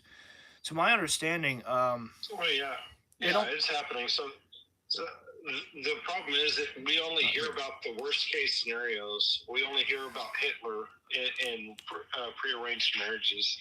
Is there a best case scenario for a prearranged marriage? We're hearing that with the Muslims. Yeah, well, exactly. I believe there can be a argument for a best case scenario. It's just I don't see it being observed anywhere in the world right now. So we can talk about the hypothetical and likely historical of a best case scenario prearranged marriage between kids, which I believe is what the Bible set up or arranged in that, having having families come together and commit each other to, when you have a kid and I have a kid, our kids are going to get married together because we love our families so much. Okay. So they draw up a whatever kind of contract to commit their kids to each other. Huh. Boom, before the kids are even born, they're already married on paper. So kids get born and, get old enough age where protection from predators looks like a smart thing to do. How can you protect them by the law? Well, that's when the statutes of Moses come along and you betroth young kids to be married later. And that way, whenever there's no sex outside of marriage under circumstances that would make a victim of the women. That supports, to a very interesting degree, that supports the image I saw earlier of this hand that was on the baby inside the womb. And there's a really cool story attached to it. It went viral. I don't know how long ago. A couple weeks ago, a week ago. Right. I don't know if you've seen it or not, but some people have been talking about that. Yeah. Well, bottom line is, if you run into an atheist or a Satanist or anybody else who's sitting there trying to be a skeptic against the Bible, they're going to sit there, and one of the things that they go into is how bad the laws were. Well, the laws are so bad, they'll let you rape a young girl and get away with it as long as you pay the dad. Oh, that was covered. That was covered. Let me know when you're done, and I'll hop in at that point. Yeah, I'm going to let you hop in, but the problem with that idea is it would likely lead to the rapist being stoned for being illiterate of the laws and thinking all he had to do was bribe the dad. Because at that point, you've accused dad of being a pimp to prostitute his child, which also carries a death penalty. Rape carries a death penalty. Kidnapping carries a death penalty. Well, you come along and rape somebody's daughter, they're going to stone you to death in the Bible. But anyway, so yeah, good luck trying to find a daughter of Israel who was not betrothed before they were even born to intentionally put that protection over them. I'm looking that up because I did a video on that talking about. I don't even remember what that's called. It's it deals with exactly that. Do the victims have to marry the rapists? And I'm trying to see where that's put under here because that hit me hard because I know some people argue that. They're like, well, what happens there? Does the Bible support this or not? And other No, the Bible doesn't support you having to marry a rapist against your will. It does not. I'm just it. Yeah, that's why I did it because I was like, this is really good. I know I'm not sure where it's at. I'm looking for it right now because I cover that. Yeah. Anyone, and I'm going to step in and out of slavery for a second because of how that one's strawmanned and cherry picked over. But anyone that's considered a slave or in the class of being a slave in Israel under the law has the right to walk away. Nothing makes you be a slave unless you want to be a slave. You can walk away because kidnapping is a stoning offense. So if someone's holding you against your will, you are kidnapped. And the law provides that you can walk away to the next person over and they have to protect you. So you have to be a completely willing slave. So a slave has the right to walk away from their master who bought them. A woman who's been raped does not have to marry the rapist. The only way that ever happened is what would, under today's terms, be considered statutory rape, where, 21-year-old Johnny was sweethearts while he was in high school with a junior high girl, and boom, they got busted by daddy or the law or whatever. And after he's 21 and they've been together for years, whatever the most stupid situation is for statutory rape, it's obviously no guilt. But anyway, they go off and get married. Well, shit. She just married her rapist. Oh, that's not the same thing. It is the same thing. That's the only way that ever happened. Case in point, King David's sons murdered one of their half brothers for raping a sister. You don't rape. Yeah, that was Tamar. That was Tamar. Yeah. The sister's name was Tamar, and I'm blanking on the son's name. Yeah. Absalom. Thank you. Absalom. Yeah. David was criticized for not doing anything there. He really should have done. He should have done something. Well, he should have, but it was his son and it was his daughter. He didn't know what the hell to do with this mess, so his other sons took care of business. But rape was I don't know any society that has any honor system in it whatsoever that thinks rape is a good thing. Except for atheists. Muslims are getting criticized now for these honor killings. And it's very extreme for dealing with the matter. That's for sure. Yeah. Well, they should be. But, bottom line is that they're following a pedophilic false prophet. Wait, so, I think I found it. I guess. Let me play. When you're done, let me play this here because I think I found it. Okay, go ahead. Excerpt from Deuteronomy 22:28 through whatever. One second. Stepping back does Deuteronomy 22:28 through 29 command a rape victim to marry the accuser, to marry her rapist? There we go. I cover this. It's on one of my videos from 5 months ago. I'll play it real quick. Our passage in question. It's always helpful to view the context. Here it's Deuteronomy 22:13 through 29. The entire passage is devoted to offenses involving women. Verses 13 through 22 deal with crimes involving a married woman. Then verses 23 through 29 deal with crimes involving an unmarried woman. the fact that Deuteronomy 22:28 through 29 deals with consensual sex, not rape, is proved in 4 ways. Now, stepping back from our past. So the thing is, I have that link there because it's pretty good, and I know I needed a little defense there in case I needed something saved there in case this was ever brought up, because that deals with consensual sex, not rape, and yet so many people, they get it either miscommunication, mixed signals.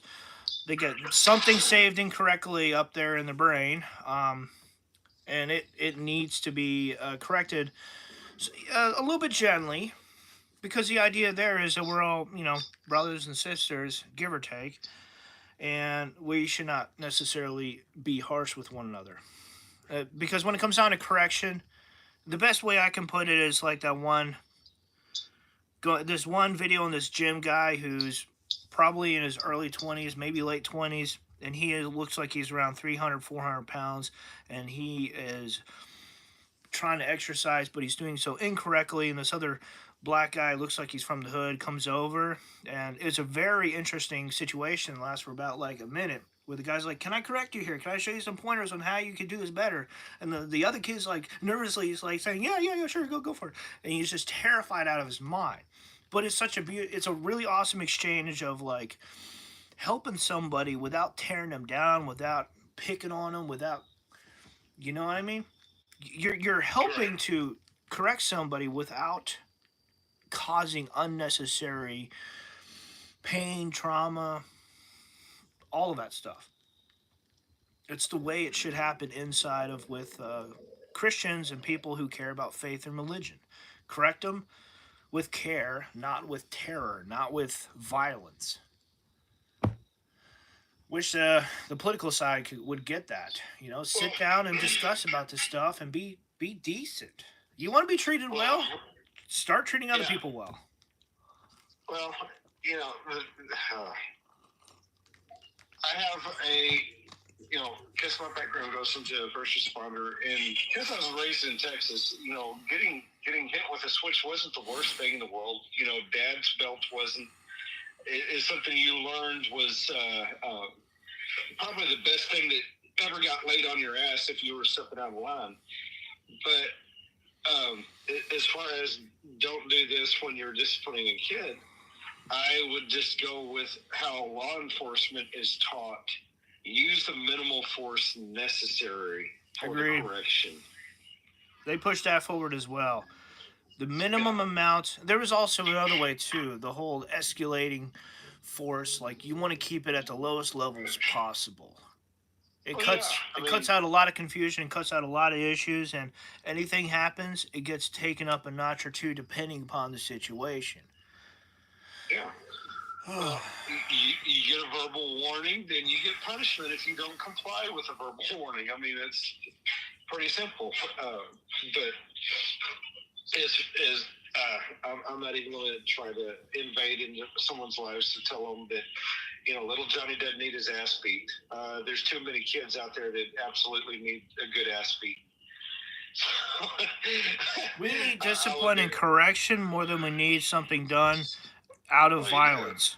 I know some people are like, we're against discipline because of this. Well, exactly. Words are violent these days. So what the hell does that even mean? Well, it means pick up your Bible and learn how to use words the right way. Because if you're not, good luck ever finding it by random chance. If people take words violently, even when they're not delivered in such a way, I think they're oversensitive. In the same way that, as I said before, the same way the rotten teeth are sensitive. Overly sensitive, excuse me.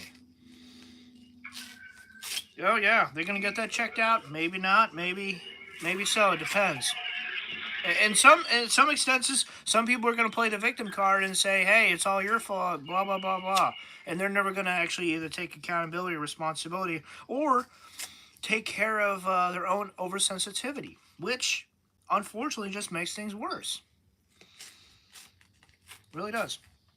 So the next thing here, have we covered everything in this particular part? I'm trying to see here.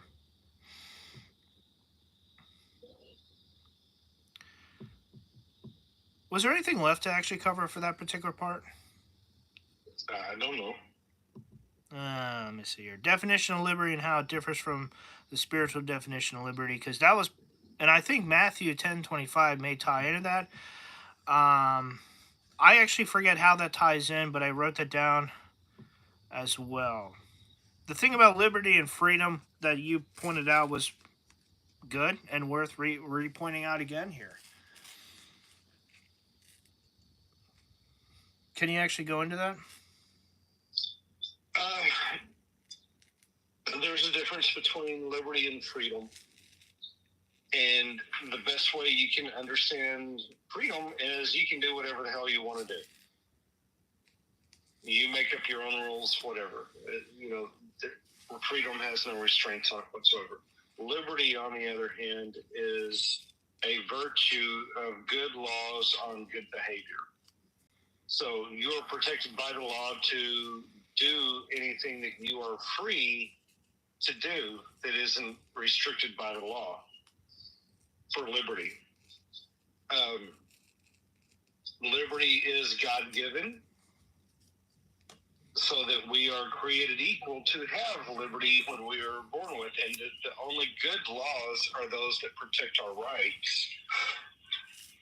And again, that's when when law ends and faith begins. If we have a bunch of people who are practicing law in bad faith, they're just making up rules like a big brother, big sister, Karen, whatever the hell, that just, they're sitting there just playing power games against you. It's, oh, you're having fun doing this, we'll make a rule against that. No more fun for you. Okay. And taking away my liberty over and over again. To an extent, we're seeing that in other countries, mainly the UK, sadly. Well, exactly. I mean, they can't even post on Facebook or anything else without getting themselves thrown in jail. But that's a shame. It really is. The Bill of Rights exists to protect us to do what is right and do what is good. Or to fight against what against is a corrupt government. What's happening that's wrong, that's evil. Well, exactly. That's always the right thing to do, is to fight against corruption. And if the law prevents you from fighting against corruption or fighting, you don't have liberty. If you can't proclaim what truth is, you don't have liberty, period. But people have been lost in the democracy that we've had that has restricted all of our rights by mob rule and democracy, and forgotten that we're a constitutional republic that is based on God-given rights to do what is right. So, where we can't proclaim Christ from is that's common ground with tyranny. If I can't go to work and say, yes, I'm a Christian because you asked, damn, I hurt somebody's feelings. I used violent words saying that I'm a Christian. I get it. I've hurt a lot of people's feelings by telling them that I'm not only a Christian, I'm a patriot. Not only does my oath mean something, but my oath to God is why it does mean something. It means everything. Anyone who gets hurt by a Christian, they can't use that card because Christians are one of the most victimized groups out there. So it's like they have to do the whole I'm a victim. They really have to do, like, I'm oppressed, I'm a victim. They have to play a victim card of something in order to actually, because when it comes down to, like, making that against Christians, it really doesn't work. And so that is quickly becoming apparent. Oh, yeah. It's sad. It's funny, but it's sad. It blows my mind when I see an atheist trying to play their victim card against a Christian, but okay. And then they look at me and it's like, hey, you're not playing victim too well. You're oppressing us. Oh, okay. Yeah, I don't know what confused you about who I am in Christ, but I'm not a person you want to step on without thinking twice about it. And I'm not going to let anybody else get stepped on either. Because I do have liberty to protect people. I have liberty for the defense of myself, others, and the Constitution. It's a God-given right that we have for self-defense and to use any means necessary for the security of a free state. The only... But Jesus, the reason why Jesus died was to give us liberty to accept him and to be saved. Or to break the part of the old system so that we could be saved. There's that as well to note as far as the chains of the, because chains and bondage are both talked about in the scripture as far as in regards to what Jesus was doing when he allowed himself to be put in position. Basically, when he laid down his life, he was breaking the chains and he was setting up things for the future. It's just I've heard all of that too. I think that he was spiritual bondage disagree, spiritual bondage is huge though. This could even be tied all the way back to Adam with the first sin about us being with sin being a bondage of sorts. Yeah. Well, I don't disagree that is something that Jesus is doing and did do when he sacrificed himself. However, this is going to be somewhat controversial, so let me phrase this very carefully and let people hear me very carefully. Yeah. I don't think that it was strictly necessary that Jesus sacrificed himself other than to prove what he was already doing. I believe that people could be saved by Jesus without his sacrifice. If anybody wants to argue that and say, oh no, Jesus can't save anybody without being sacrificed first, okay, then your idea of Jesus is clearly not mine because my God is greater. But anyway. The moral high ground. Oh yeah. My God is always greater. It should be our God, not my God, but that's just me nitpicking. Well, exactly. That's what really all the politics and religion really comes down to is nitpicking. And when it's done in friendly manner and discourse where iron sharpens iron, it's fun to be nitpicked and to nitpick back a little bit. But yeah, when we start pulling out nuclear warheads, okay. We're going to scare the atheists into caves again because they're seeing a religious nuts going at it. But it's like that thing that I shared earlier today about the Doom guy roasting the Master Chief and the friendly banter because it's supposedly they sat down to watch the video the death battle of like who would win against who, but it was the whole like friendly competition, the brotherly love, whatever you want to call it. And it was hilarious because Master Chief was like, that ain't even lore accurate. He gets up and walks away. The whole thing was hilarious.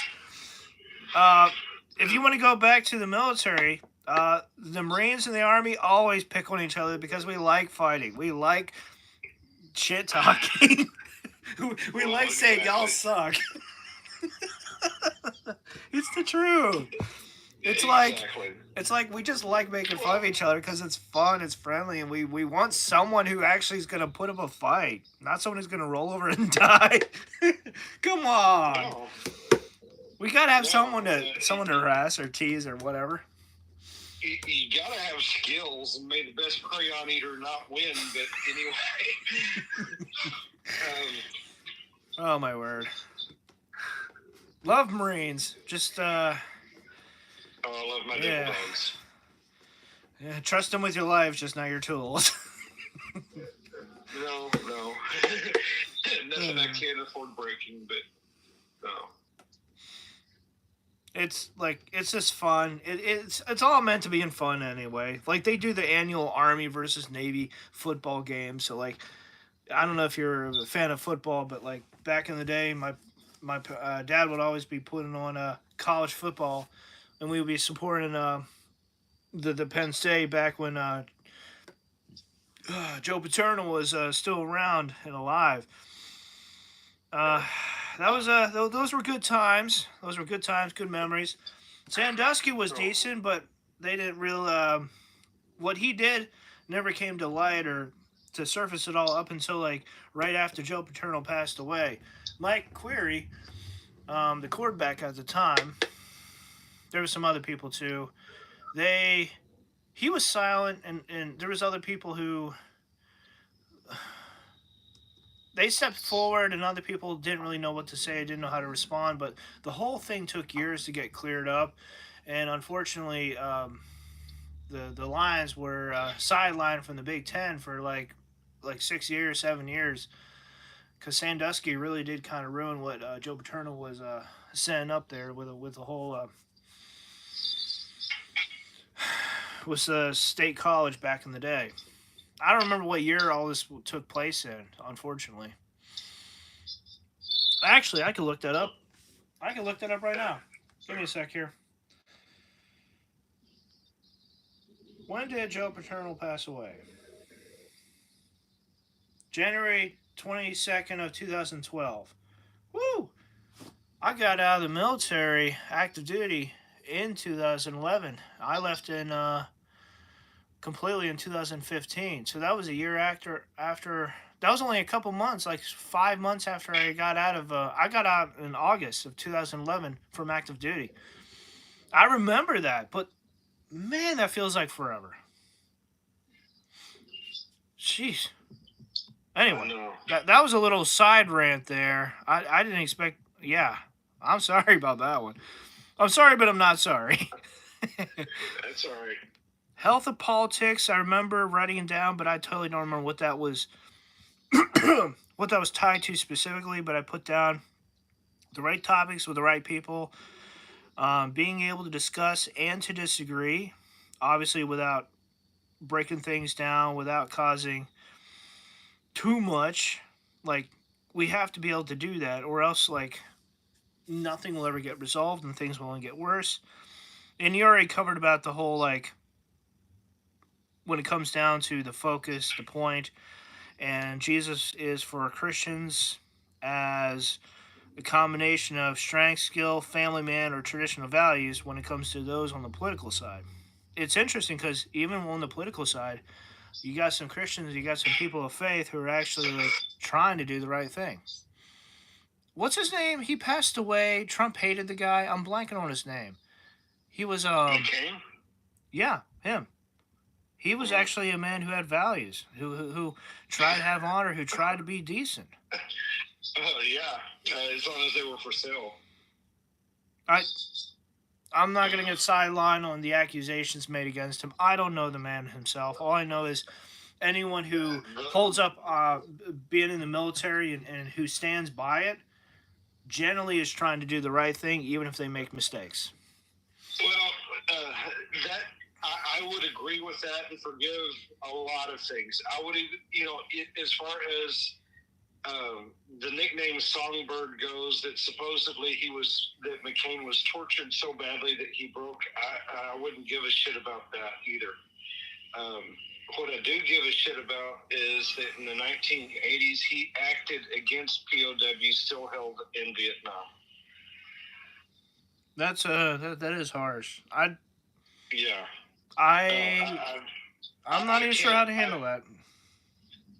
Yeah, so do some research, look that up, because that's pretty easy to find out that when it came to investigating and finding living POWs still being reported, he suppressed evidence.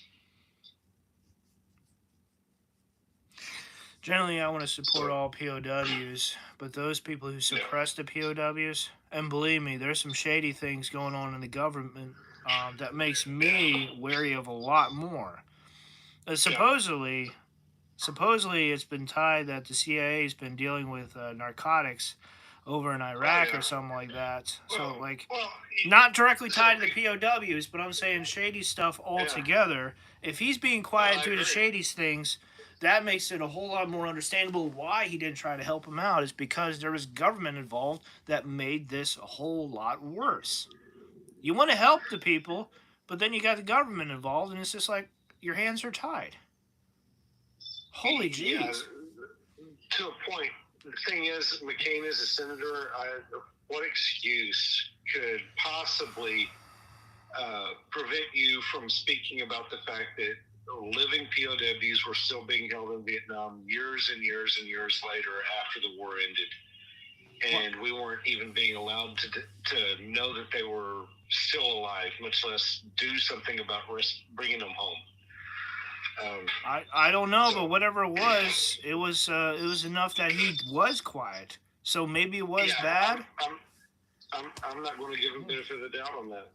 Well, this is the first time I'm hearing about this, so I have no idea. Yeah. I've never heard about any of this. I didn't honestly care about. I didn't know the man, so I didn't care about the man. I just he was in the military, and I was like, okay, that's cool, that's fine by me. But he was never of. There was nothing in my life that there was any. He didn't matter to me because he was never in my life on a personal level. Let me put it that way. Well, that's it. You know, when he's being dressed up as a Cracker Jack sailor that's dressed up in his blues and everything and looking all pretty on the side for a prop, I agree. I mean, shoot, that looked great. Okay, now he's in politics, and politics are a little shady. They're going to be shady, period. Hands down. Exactly. It's like Dan Crenshaw today. You know, don't get me started on that either. But okay, all of that I can step aside from. But I mean, like I said, I don't know how to swallow the act of suppressing evidence about living POWs is more than just absolute betrayal and treason and dishonoring your own uniform. But I know most people are not aware of that, and that's fine.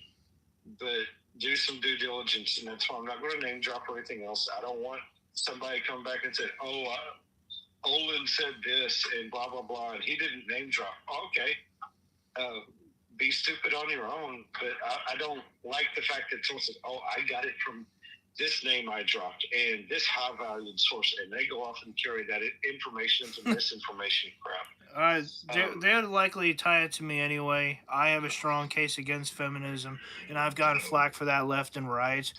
When people say I'm a misogynist, and I'm like, no, let me correct you on that point here. And let me point out some other things for you to consider, because this is a hot topic for me. It used to be a hot topic, excuse me. So if it's not addressed to you, it's not associated with you, it's going to be associated with me. And to a point, all you can just do is do the best you can here.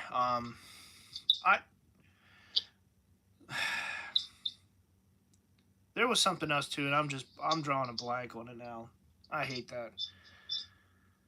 Oh my word. It wasn't about Crenshaw, it was about something else.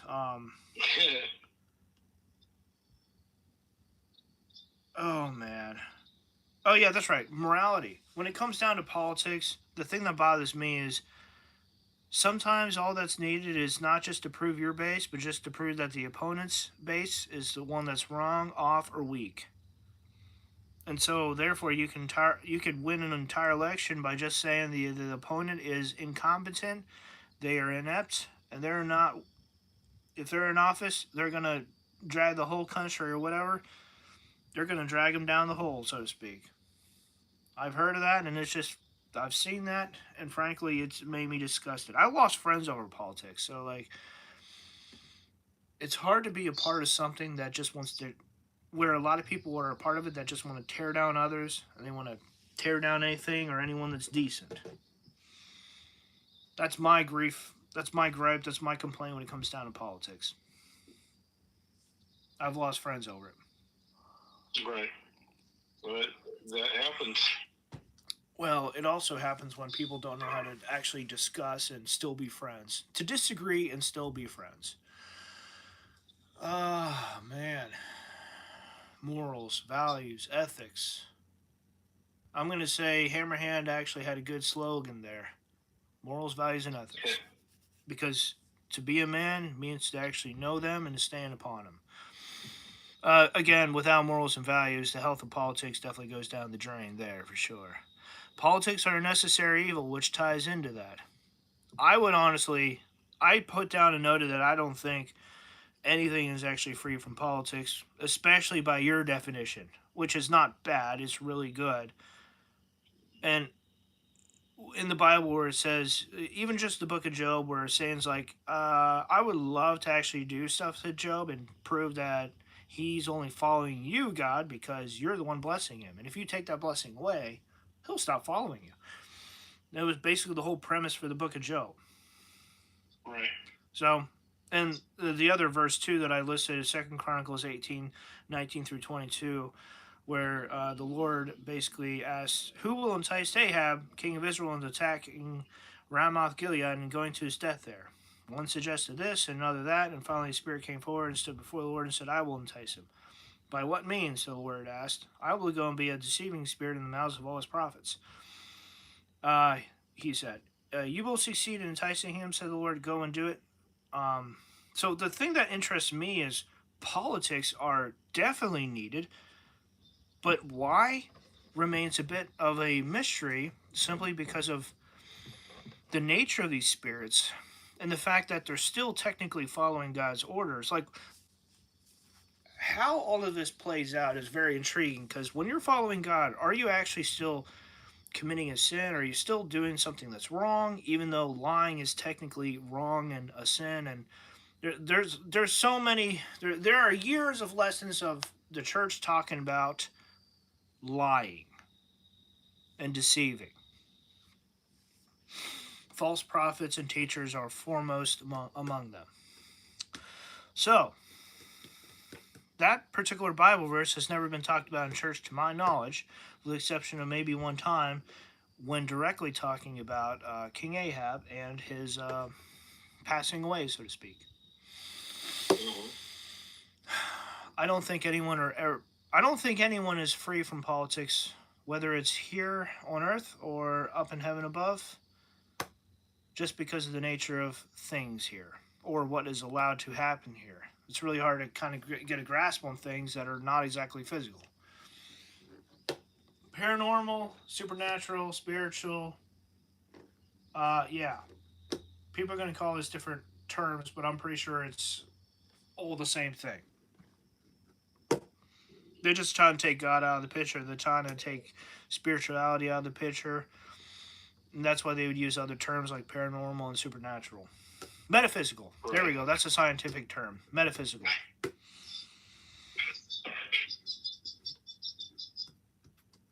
Anyway, I don't think there's much to say there, but politics are a necessary evil is something I've been coming around to myself, and it's just it's kind of like that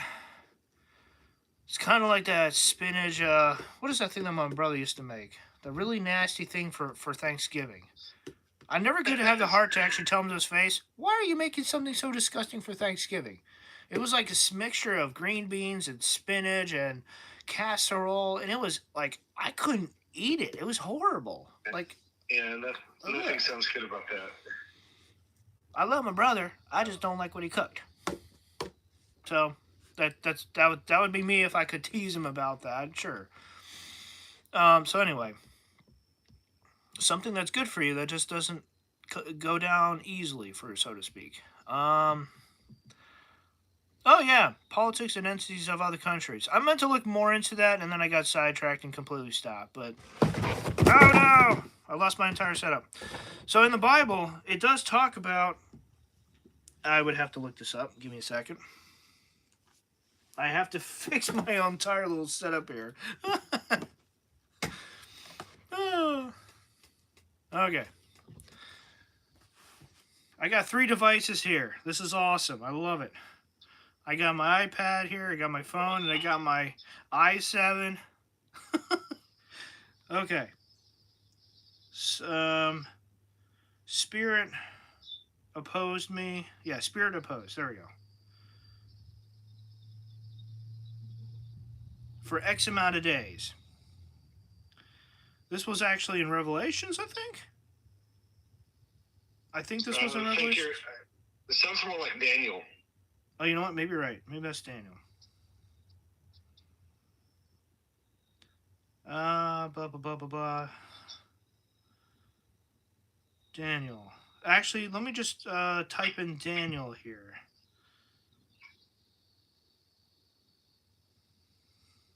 The prince of the kingdom of Persia was standing in opposition to me for 21 days. Then, behold, Michael, one of the chief of the celestial princes, came to help me, for I had been left there with the kings of Persia. This is Daniel 10, chapter 13. And it is believed if I'm not mistaken, the angel who stood before Daniel could actually very well have been Jesus, but I haven't actually done studies on that particular verse. But it very well could have been. Well, the book is pretty clear that the angel that was in front of Daniel was Michael. It wasn't Jesus. No, because he said Michael actually came and helped him. Yeah, that literally is it. Yeah, so give me a sec here. Michael. Yeah, Michael came to his aid, so it couldn't have been him. Anyway, it may not. It may not have been Jesus. It could have been someone else. Oh, wait, hold on. Verse 18. Then one, parentheses, Gabriel, whose appearance was like that of a man, touched me again, and he strengthened me. He said, "Oh, man, highly regarded and greatly beloved, do not be afraid. Peace to you, take courage and be strong." So, in short, that could have actually been Gabriel. I don't remember. Maybe that was in a different passage. But anyway, I know some people had speculated that it was Jesus because I remember reading that years ago. Oh man! I don't think that was necessarily Jesus, but I'm looking over the verses right now. I don't see that this messenger specifies what his name is. But it's okay. It's saying at the very. Is there a question or something that you want to discuss about this? So if entities and anything that's against God is going to take refuge in something for a particular reason, having any sort of entity attach itself to a country, that is something to take notice of. Because anything that is going to be a part of a country to represent or whatever, they have to have a lot of strength in order to actually stand behind it when they do go to battle, when there are conflicts. You can't have a weak leader, you can't have a weak protector, because nothing will ever stand or last. By the way, we've gone on for 136 minutes, so over 2 hours. 2 hours and 2 hours and like 15 minutes, I think. Mm-hmm. Yeah, I want to let you know there. I guess maybe we could wrap this up. I think we've hit a lot of everything that we needed. Okay. Yeah, I appreciate it. I appreciate your time. I'm not going to lie. I'm a little drained right now, but I was trying to keep up as best as I could. Yeah, thanks. I know I'm getting drained too, but I think we covered everything that's actually important here.